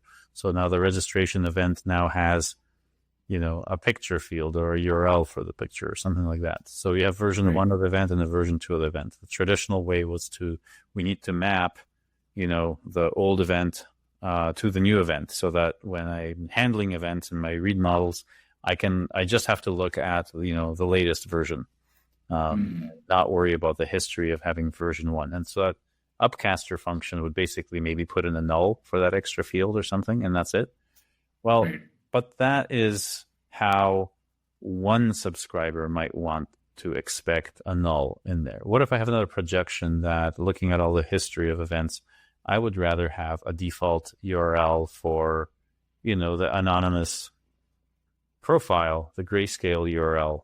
I think in a Microsoft system, Microsoft systems on MSN, I think that was the silhouette of Bill Gates' what's it called? Arrest picture, when he was arrested for something.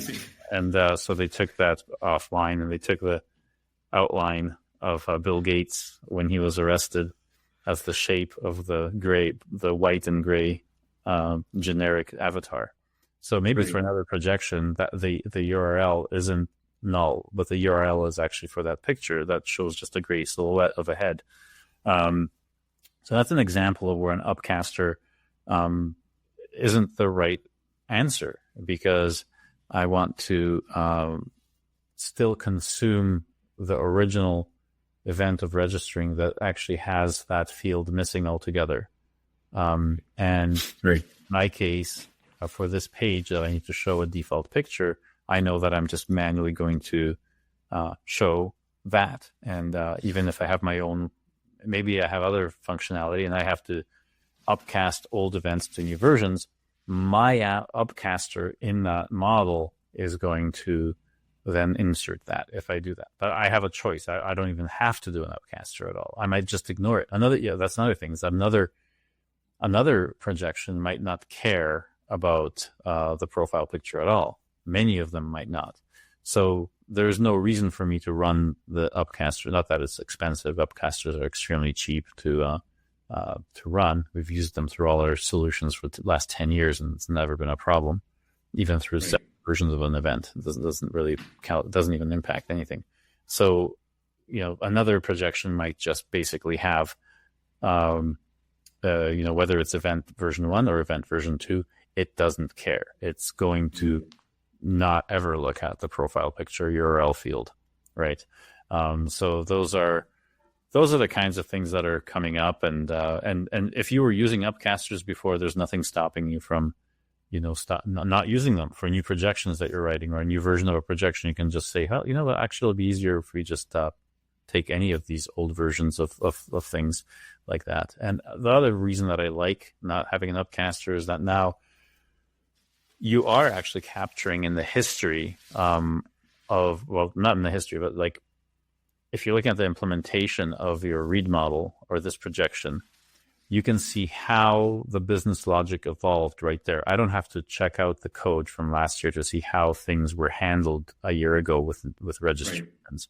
Right. I actually have the code right there. It's like, oh yeah, when we first launched, registrations were handled this way. This is how we displayed stuff. And then next year when we got the profile picture in the registration, this is how we dealt with, and that can just keep building. So, which is really good. But anyway, beside the point, if you were using Upcasters before and you start to not use them, you can. Like the beautiful thing about event sourcing is that you are never painted in the corner. Like there's just everything that you do, because if you all the information in the history, you can move to a brand new way of working in an instant and start taking advantage of that immediately. It's a very amazing feeling, because it's for the first time. Like I just posted, I think it was last week was the anniversary of my programming. Like it was 41 years when I was 10 years old, right? 41st anniversary of coding happened on February something. I think I forget, it was 27th or something like that.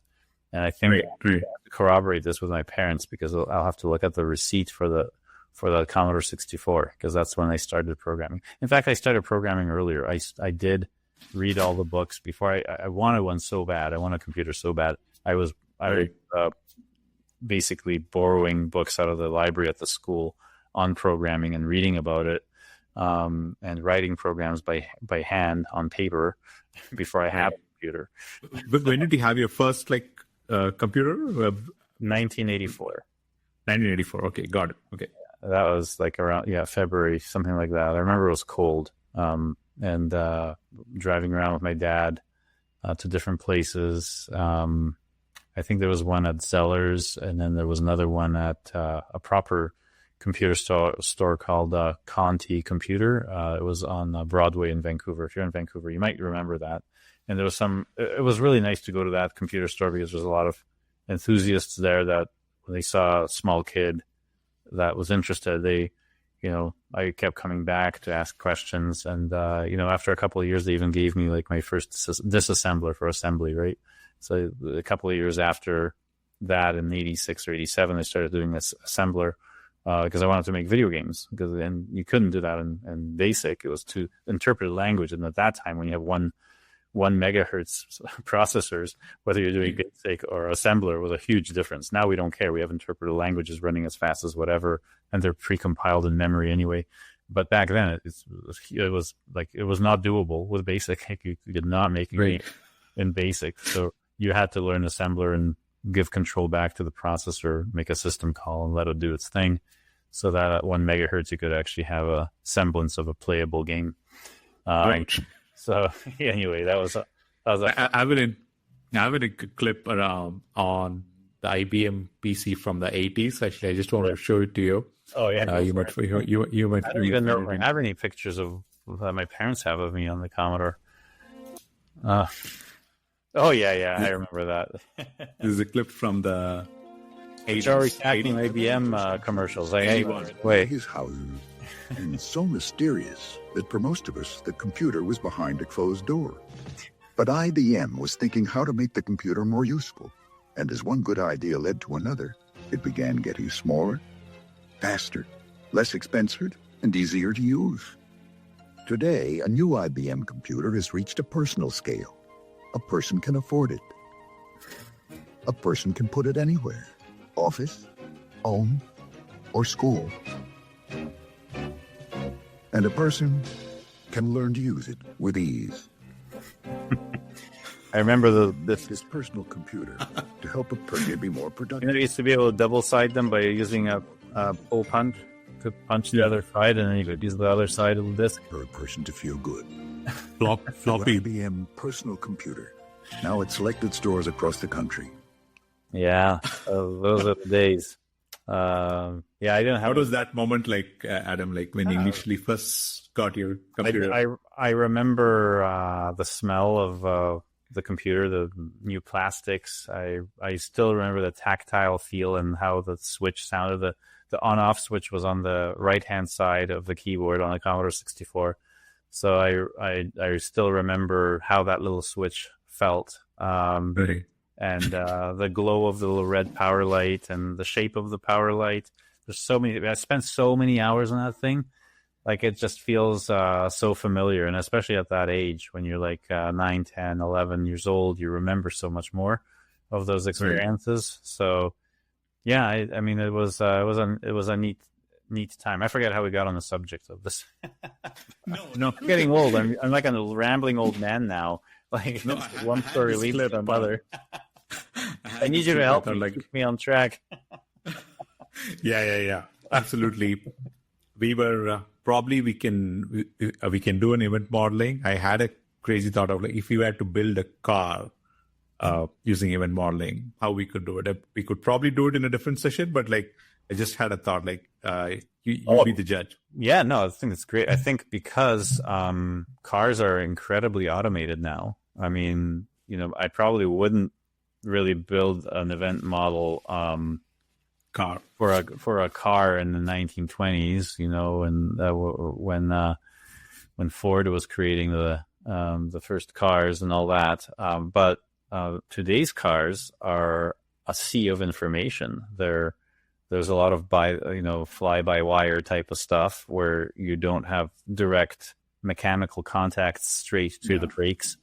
So there's an incredible component of accuracy and integrity that you need to have to design and build a car, where you have the signals coming from the steering wheel, the brakes, the gas pedal, and all that, and the gear shift, blinkers. And then the fuel efficiency. You got hybrid cars, you got electric cars, fuel efficiency of regular gas cars. So there's a lot of information that you could organize on an event model in terms of, here's an example of a car starting up, driving out of the parkade, because, hey, my car now has an integrated button for opening the garage thing. You can program it. Like, it's like a computer on wheels, right? Yeah, so exactly. Yeah, absolutely. Like, I would absolutely use an event model. I couldn't see how I wouldn't, use an event model for designing a modern car, because you certainly want to know cause and effect. Like, think about when you're in an accident. How do you have a black box in the car for an accident to be responsible for that? Notice that the black boxes have a tape. They record it happening. That's event sourcing, right?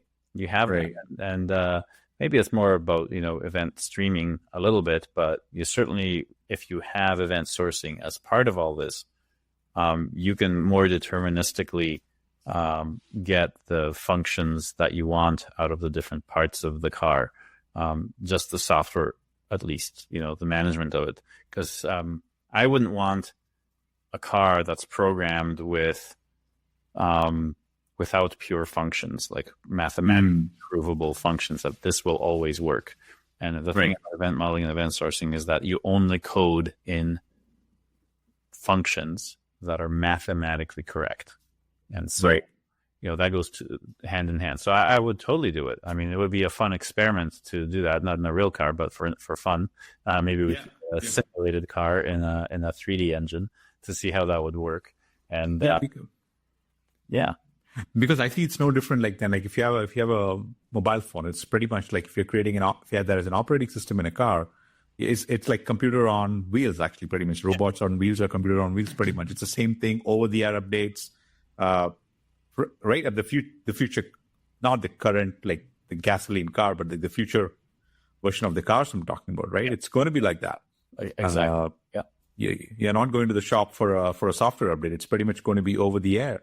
Like the apps, the latest version of the app will like auto download itself and then it would install when you're sleeping. I don't know what. Well, my car updates itself for the maps that it has built in and other software. I bought my car last year, so it's fairly new. It wasn't a used model, and so it updates itself. It's got. I mean, do you mind telling which car? It's the Audi SQ5, Audi SQ5, which is Alpha. Let me see if I can find a picture of it. I might be able to. I think I have a picture on. Where is it here? Can I send one from here? Let me see. I think I have it on my Twitter. Do you have it? I think we can search it. Like, yeah, I think I can. Let's go. I think it's an event modeling bugs. Event modeling squishes bugs. I have a custom license plate, event modeling. Right. And so I said event modeling squashes bugs. I was driving through BC and Alberta last year. I squished a lot of bugs. So there's a picture of it. I just searched car. Is there a particular thing? I think it's bugs and event modeling if you search for that. Got it. Do you have it? I'm just searching it. You're seeing my screen? I'm looking. Oh yeah, it's further back. But it should be bugs and event modeling because you're seeing too much.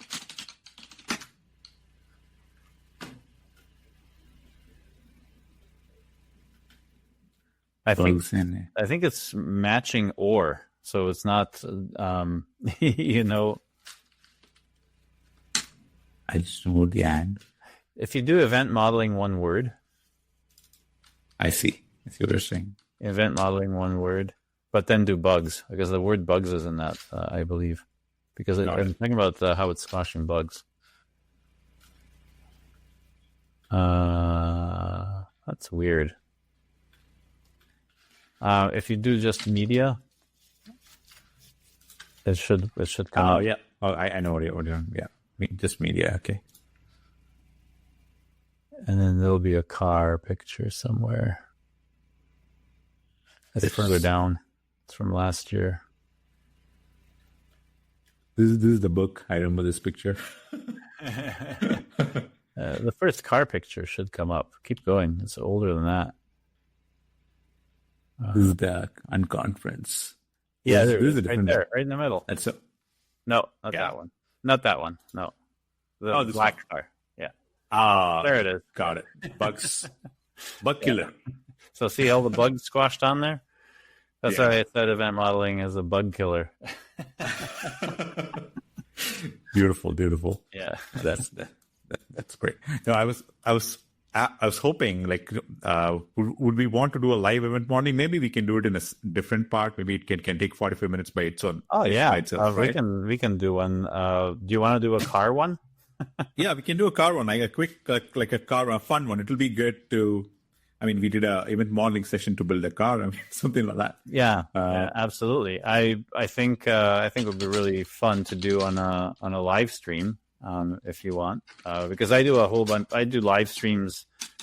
I try to do them once a week at least, but lately I've been doing a little bit more because I have a lot of business stuff to take care of. Absolutely, and all that and some family health issues. Sure. So I was quite busy, but now I'm back. So I usually try to do some live coding and design. So the last thing that I did was a system that you see behind me here.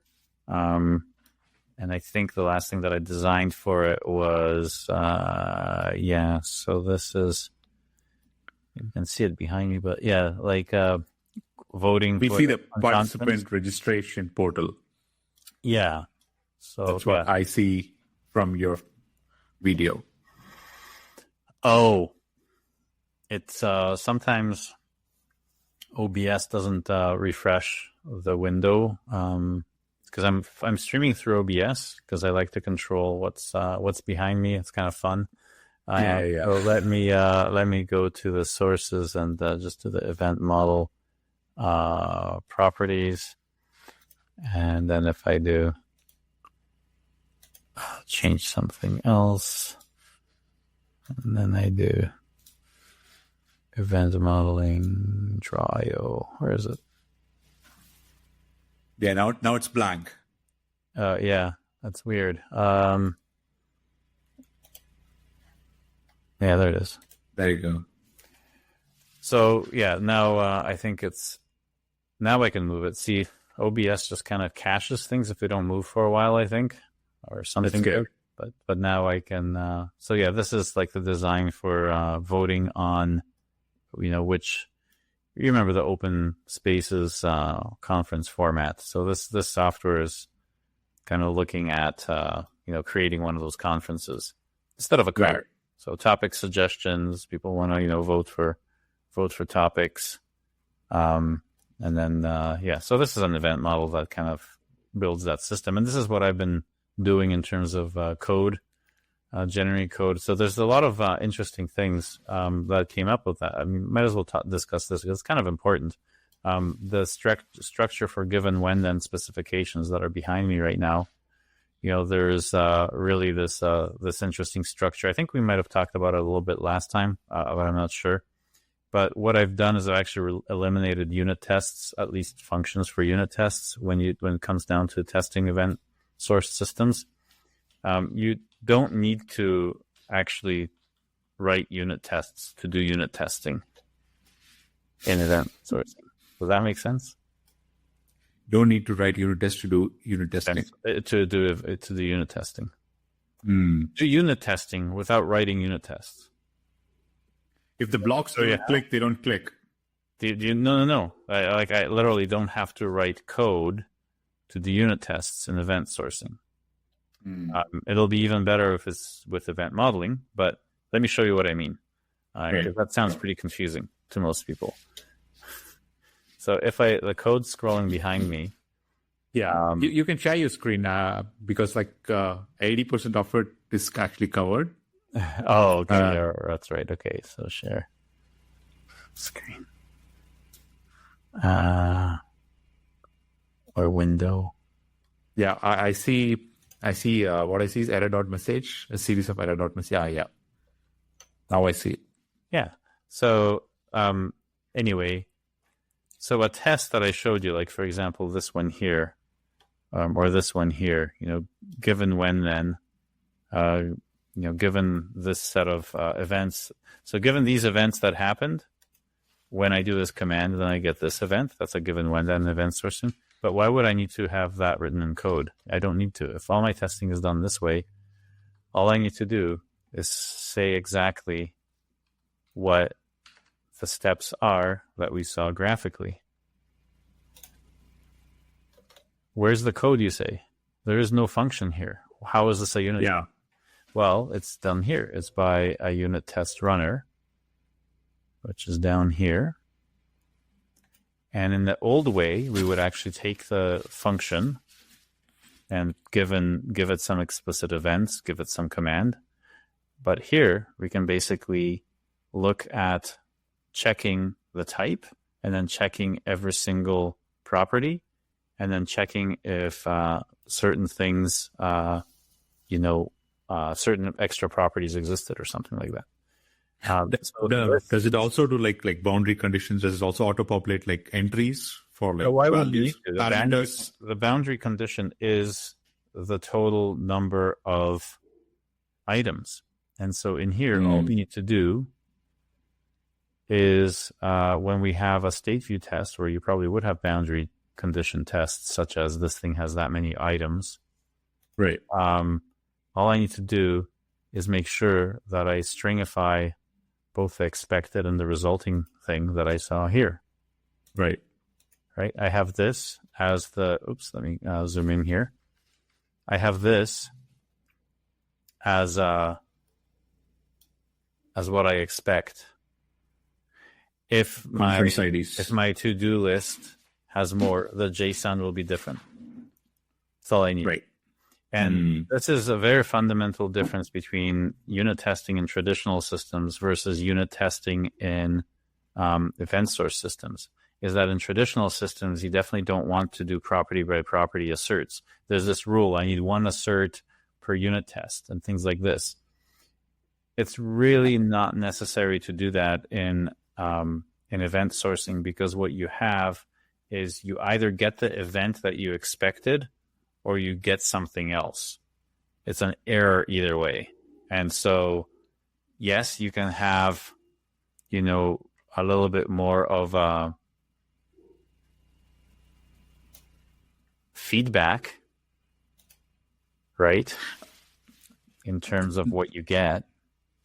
The JSON value that you see in the event model is passed as a parameter, Adam? You could. I could do the event model to feed this. This is just a textual representation of what we see here. Yeah, exactly. Yeah, okay. I thought they were, I assumed that the box that you see there, the green one, was directly integrated to the method. It was calling as a parameter. I assumed it actually. No, I actually want to do that. I think it's first of all, this is draw.io, which is a very simple XML format. Got it.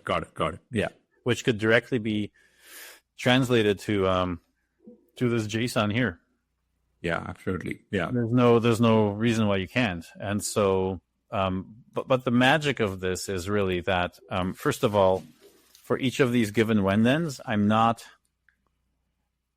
making a special one-off saying, okay, I want to test this method and I'm going to have a diagram with just these two things as the given and that. And I'm going to do that every single time. It's like, no, I'm actually going to have an example timeline. And when I'm going to test this command, I'm going to assume that previous rows contain all my given events. And I'm going to assume that my current row for which this command I'm testing is going to be the result that I test for. And that's why, we can see that the test runner here just goes through that whole collection. See, it goes through each timeline here, testing timeline. And over here, it's reducing this, so going line by line in what we have in that JSON that I showed you. And as we build up events, the accumulator is just adding to the collection of events, which is going to act as my given for any of the tests that I do. So as I go line by line in this test runner to go through that JSON, I know that any point in time when I'm putting in, I'm testing something like, for example, testing the state here, I have a test function. Notice what I'm passing through. This is my history. List of events. That is just all the events we've gathered so far getting to that row of what I'm currently testing, right? And with anything, like this is the given when then for a failure. This is the given when then for a success for a command, right? And we have, again, passing this as the history. We have a command at this checkpoint that we're testing, right? And here we're testing that we have the exception that we want, right? So the result is this, run with exception, and then says, it should throw something.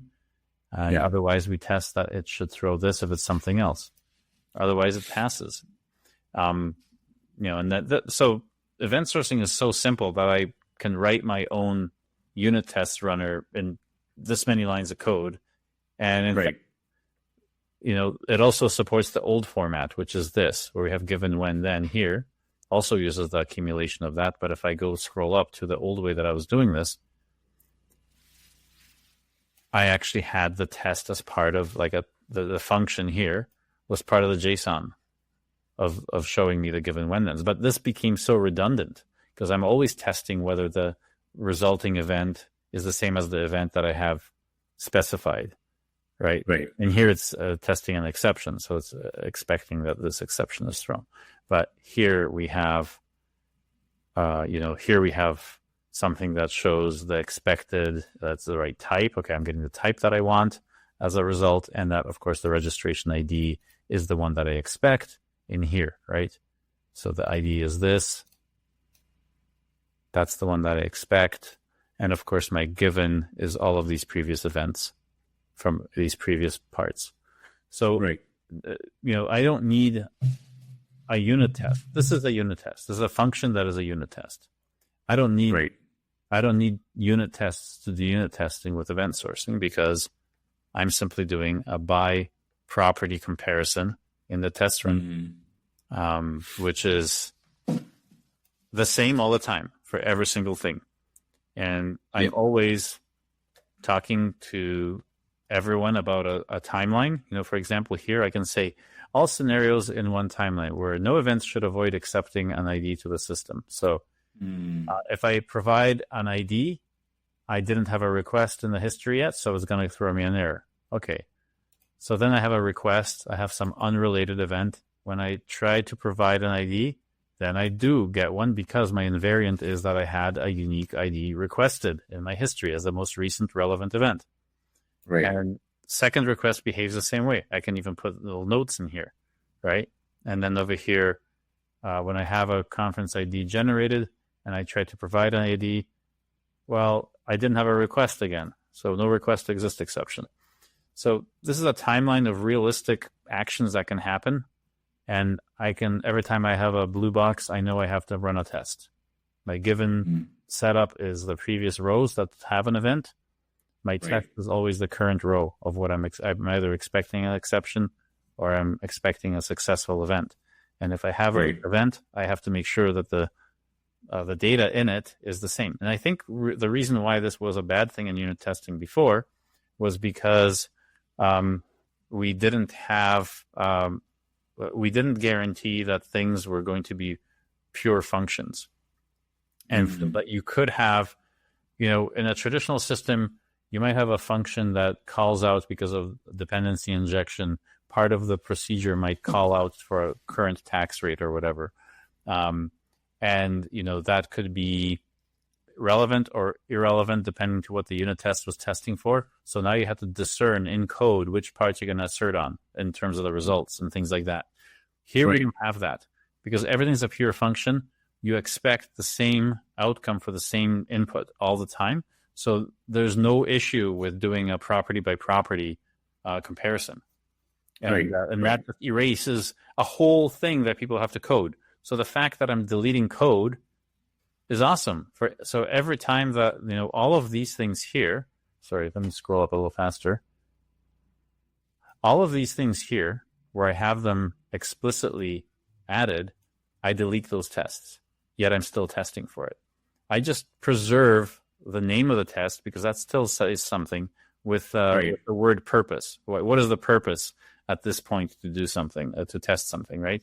And I can have that as a message in the output of running the unit tests. So I've been rewriting this myself, and I'm in these guys are still failing because I'm rewriting it to a new paradigm in this case. And so if I try to run this, I think it'll let's see, where is it? Tests. Right, so some of them are failing. This is cursor or VS Code? This is VS Code. The fork of that is cursor. Cursor is the fork of VS Code. Notice all the tests are passing already with this new way of working, right? Right. So those are the test runner. This is the output that it has. And so when you, as I'm transforming this, I can kind of do it bit by bit. So we could transform some of this stuff right now, but hopefully that kind of shows you like where all this thinking is going to with challenging, the way we develop. If you're going to go with event sourcing, there's so many things you can improve on. You can have a much more predictable way of working if you just let go of the old ways of a traditional system. So I can stop casting now. Right. Yeah. So there's and I do a stream on this code base all the time to kind of evolve this, and I haven't really had to changing the functionality. I'm changing the infrastructure around it because I want to kind of show that once we got enough of those things working, like the event model that was behind me, then we can use it as a guinea pig for testing all sorts of different ways of doing the infrastructure in a much more fun, easier way. You know, how many things can we cut out? What is the minimal thing? Like, we don't even use like a class for a command or an event. You know, they're just maybe sometimes they are the names of parameters, but we were able to drop all of that and things still work. Things are still tested. So yeah, you know, people that are trying to just get into event sourcing, it is, I really truly believe that it's like taking the red pill in the Matrix. You're stepping out of the pod. Once you leave the old way of work, you never want to get back into this. You remember that famous scene in the Matrix when the Matrix with the red pill, when you come out of the pod into the actual reality. That's how I feel in event sourcing. I'm in a world where I have, but you can't go back. Like once it's working in this way, working with just pure functions, having an ability for what business gives you to be directly translatable to that level of scrutiny in terms of being accurate in a pure function as to what they want, and to not have to confuse your business people by explaining to them that you're using some fancy framework or some weird invariance thing. They just see a set of wireframes like they would regularly. So there's really no learning curve, but you get all these benefits and how the solution clicks together. So yeah, it's pretty fun. I've never enjoyed programming more in my life. The only time, I said this before, that I've only felt this level of fun out of programming when I got my computer when I was little, and I finally got that feeling again. And like when I truly, going into this code base and playing around on it, it's a joy. It's actually fun. And there's frustrations. The syntax gets in the way sometimes. You're creating code, and the AI might throw in a hallucination. You have to go see what happened. It's fun. It's really, really good. Yeah. So have you tried Replit, Adam? I had a lot of fun programming in Replit. I have. I find that a lot of those are just doing a little too much. I like this level of scope control for AI that I get here. So, and there's going to be another part of this project. So once this is done, because one of the things that I wanted to do is to make sure that I have a very concise way of writing this application where, one thing that I can probably show you again, I should share this just one more time. I have one last thing to show you here because it's quite important, I think, to make this point, is that when we have the implementation for any part of this, and let me know if you can see this. I can see your screen. Okay. So I really want to make sure that the implementation is minimal. This URL is handled here. I need to render the rooms template, and the model that I'm passing is this, and I'm getting, just this room state view, which is this function here. So right away, I can see the implementation right here. I can see the tests for this same slice right here, right below. Yeah, that's beautiful. I really want to see everything. And as I move, in my event, you're making a call. It's right there. Yeah, and you don't have to go to a different file and all that. So I put it all in one file, and that's why I want it to be minimal. So the idea is to reduce this to the core things, that core components that you need. So you won't see, there is no class here for an event, no class for a command. It's, this is the model object. I don't have to have a class for it.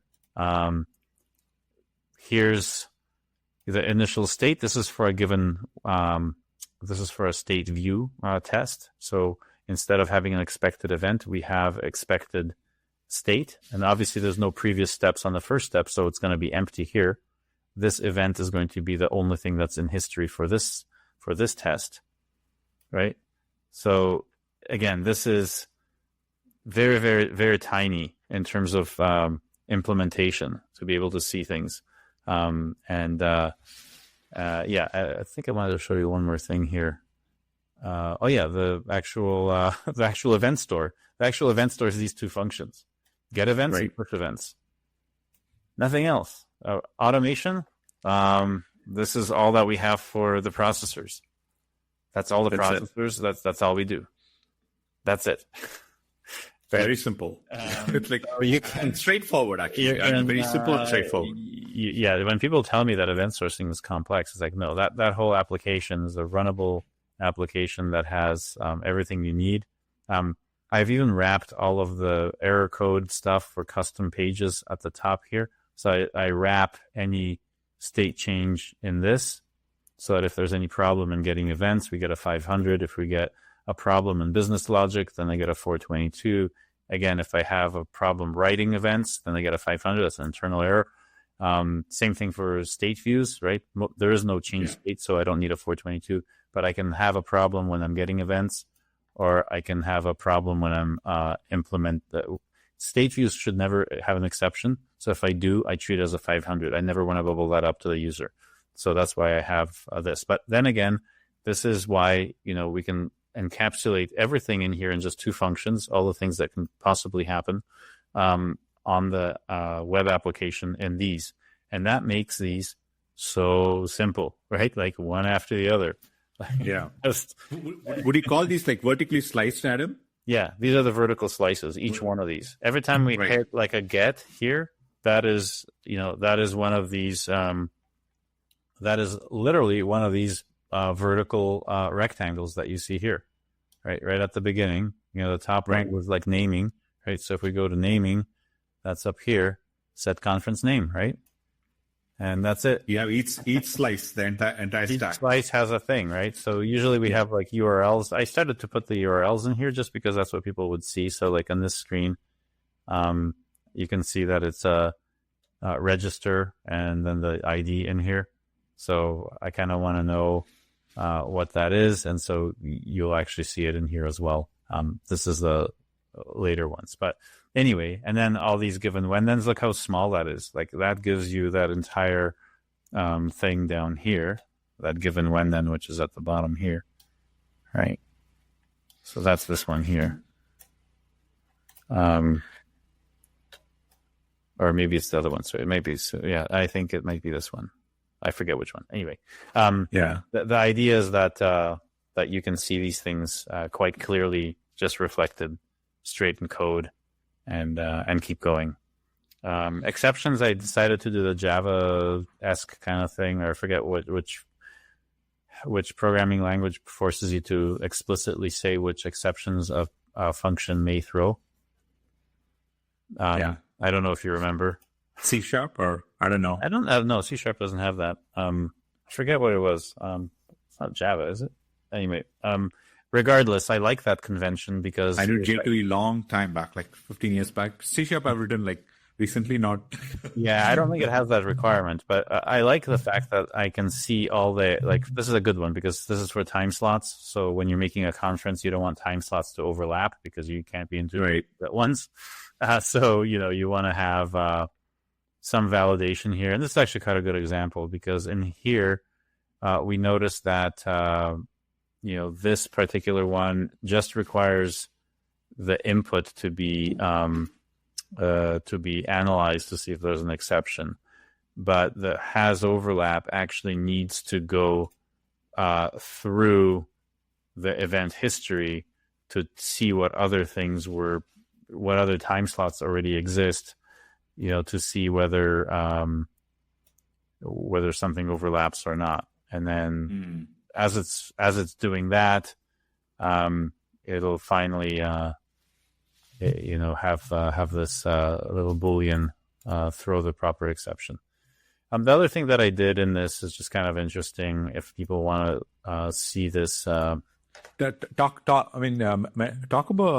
the AI involvement and how we are able to leverage I mean, traditionally, without AI versus AI, like how much time is it saving, Adam? I'm sure it's saving a ton of time. Absolutely. I mean, one of the things is implementing these given when thens and given thens. So taking a screenshot of that part and just pasting it into the chat window, and it gives you the code with the test and with the implementation. That's unparalleled. But that you only get that if you have an event model where everything's controlled, right? So there's a lot more. The other reason I wanted to show this is because you see this simple format. I can make a pre-prompt for Cursor AI that'll say only make things that look like this, right? Where I always wrap state changes with this, where I always, pass the command as the last thing here, where I always have the exceptions up above wherever I'm going to do that, where I always have the implementation of tests written this way just by data, and it's always going to be run through the code that we saw before, the auto runner, the test runner. So that's the idea. And what I'm experimenting with now is really not just making this user friendly, but AI friendly. So, this can be kind of bad, use up a lot of tokens to kind of see what it's doing, that is doing a property by property comparison. So there's a bit of extract methods and maybe some extra comments so that when the AI is going through using this as rules, it'll interpret things like, this must, I could say must look at each property to match. The other thing that I could do really in here, and I think I'm going to do that, is just use the JSON comparison instead, like this. That could replace all these. Because if I just JSONify both the event and all that, it just gets rid of that. So, and then of course I'm going to get rid of this because I no longer have a test function.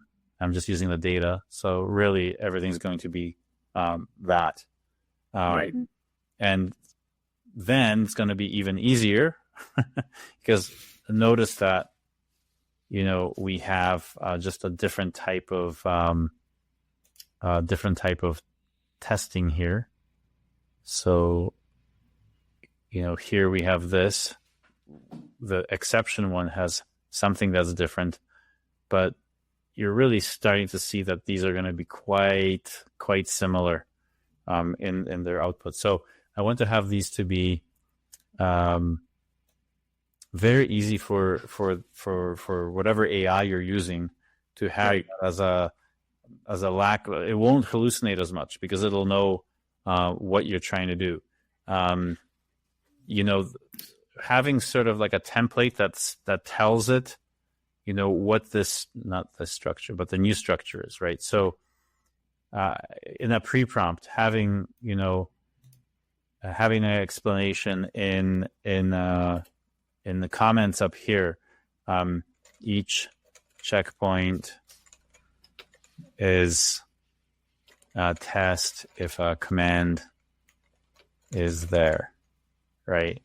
So the inline comments are so AI uses these inline comments when it is like making it AI ready, like you said. We are preparing it for AI. Yeah. So the thing is that it has a purpose. Like I don't like comments when people are writing code because I find that they forget to update what the comment is and they just hack away to fix something in the unit test, and then the comment is lying.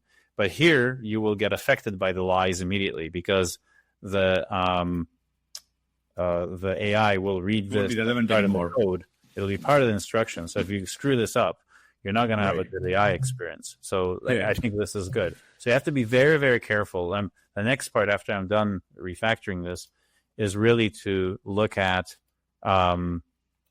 making sure that things have the exact names. And I want to make sure that the names that I'm using for the functions, especially the core functions, like the actual test runner here, right? I want to make sure that I have this not as tests, but I'm going to say test runner, right? That has to be called test runner. Slices might be called something else, although I really want to push the narrative of event modeling in here, so I might keep slices as the same. But you understand what I'm saying, that the code must be super, super expressive so the AI can make the proper statistical inferences into the training data that it was trained on. So I want to say pure function and things like that, so it stops wanting to make external calls within a function or something like that. All of these things are important, but you really have to know the beast, the nature of the beast you're dealing with, and understand what the AI models were trained on, that it is all the stuff you saw in Stack Overflow and all these other places, all these open source projects. That's what it was trained on. So if you find parallels in projects that have high visibility and exert some of the and express some of the properties you desire in a pure function, let's say, or one of the ways that you're involved, you're doing this, that you mirror that.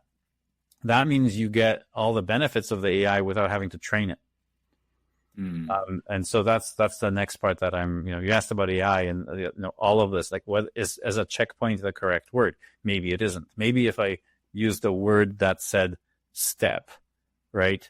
Or some other thing that you might find in similar implementations in large enough projects. Like a good example would probably be, some conventions that the Linux kernel uses or something else out there that's quite important, that's been looked at by lots of people, that's been copied, that's been had a lot of code flux in it. Obviously, there would be a lot of training that the large language model would have around that. And if you find a gem in there, start naming things the same way in your code, and you'll get that exact guarantee in here. So I think this is quite good, because once that work is in there, I know that I can really go from the event model to code without even worrying about it, right? The other thing that I'm playing with, and I have to show you this another time probably, is really generating the event model the way that the code is prompting. So imagine writing some of this blue stuff here for setting dates, and then starting to talk about the UI, and it autofills it, and it autofills these things for you, and you press tab to complete them. You don't even have to draw them yourself, and it opens up the next one, and you start typing whatever you need in here, and it starts to autocomplete that for you as well. So we're right there with even creating the model. So yeah, I mean, that's all. That's kind of all I wanted to show. Again, no, that's beautiful, actually. Kind of a long podcast, so you can keep. I love talking about event modeling. I just we can keep going. Maybe next time we will try to build a car.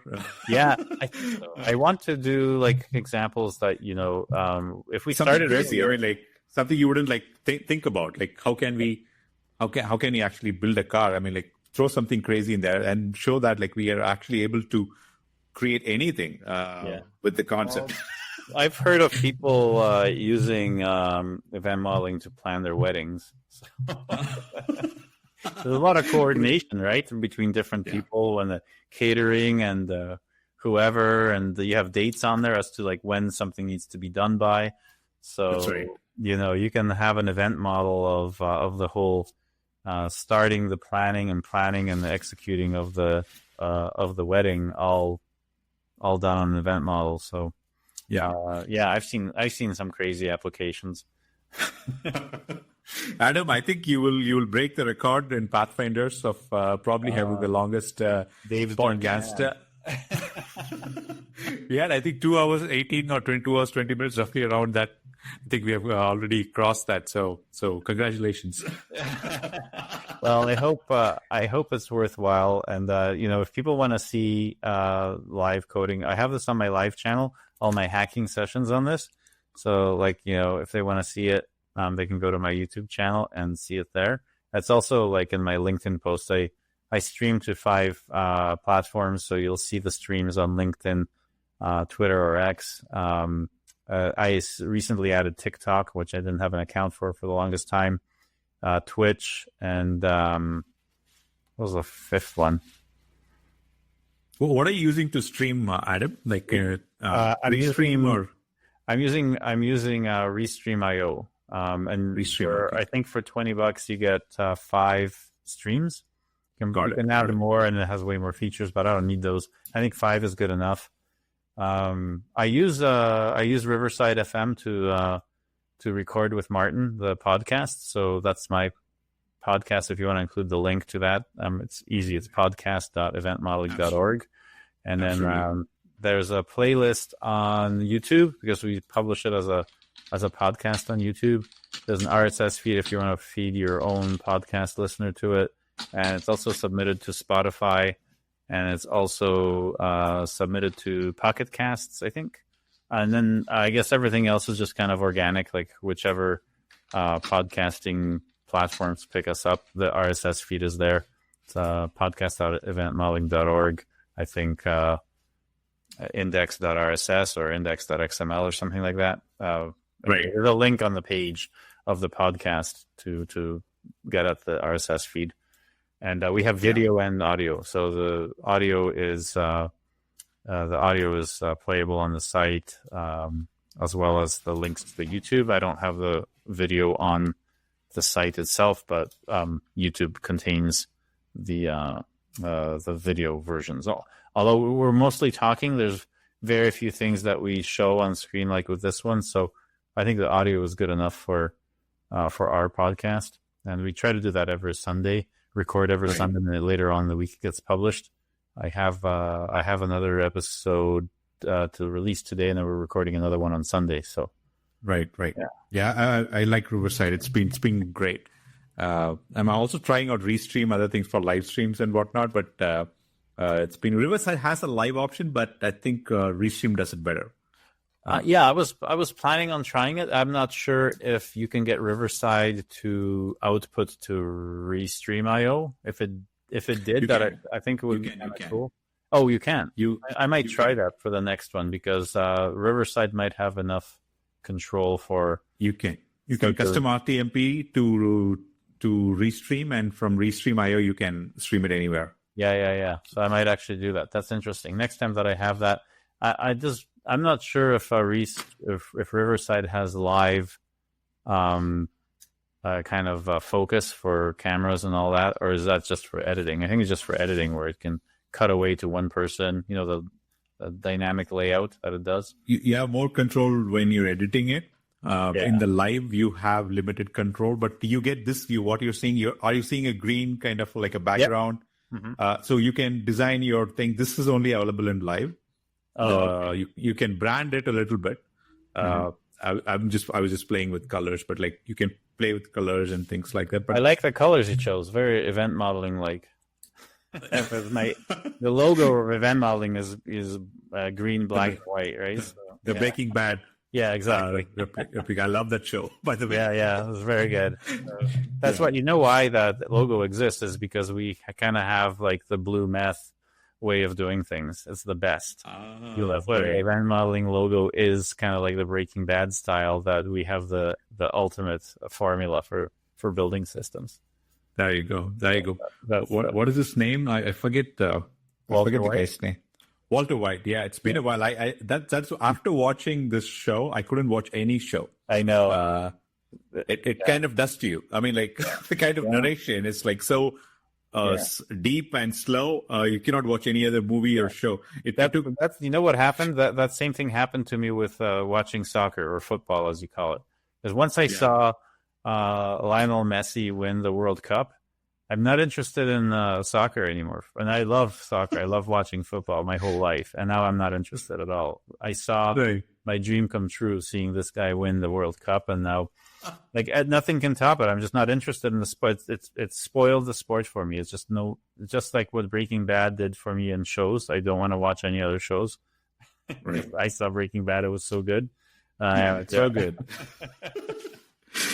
Yeah. I think we'll wrap it up for the day. I think it's dinner time. It's took your time. For a long time, but I had a lot of fun. So thank you. This was really it was real fun. I have some 10 minutes to talk to you about something, but we will talk about it after we close the session. Adam, I just want to close it. Adam, it's absolute pleasure every single time. I look forward to the upcoming summer and other workshops that you're planning ahead. Please send me the details. I'll plug it right in. Thank you so much. I appreciated the Cursor AI session as well, and I always enjoyed the conversation. Thank you so much. Yeah. Thank you. My pleasure. I had a lot of fun. Looking forward to the next time. I hope that'll be soon. Yes.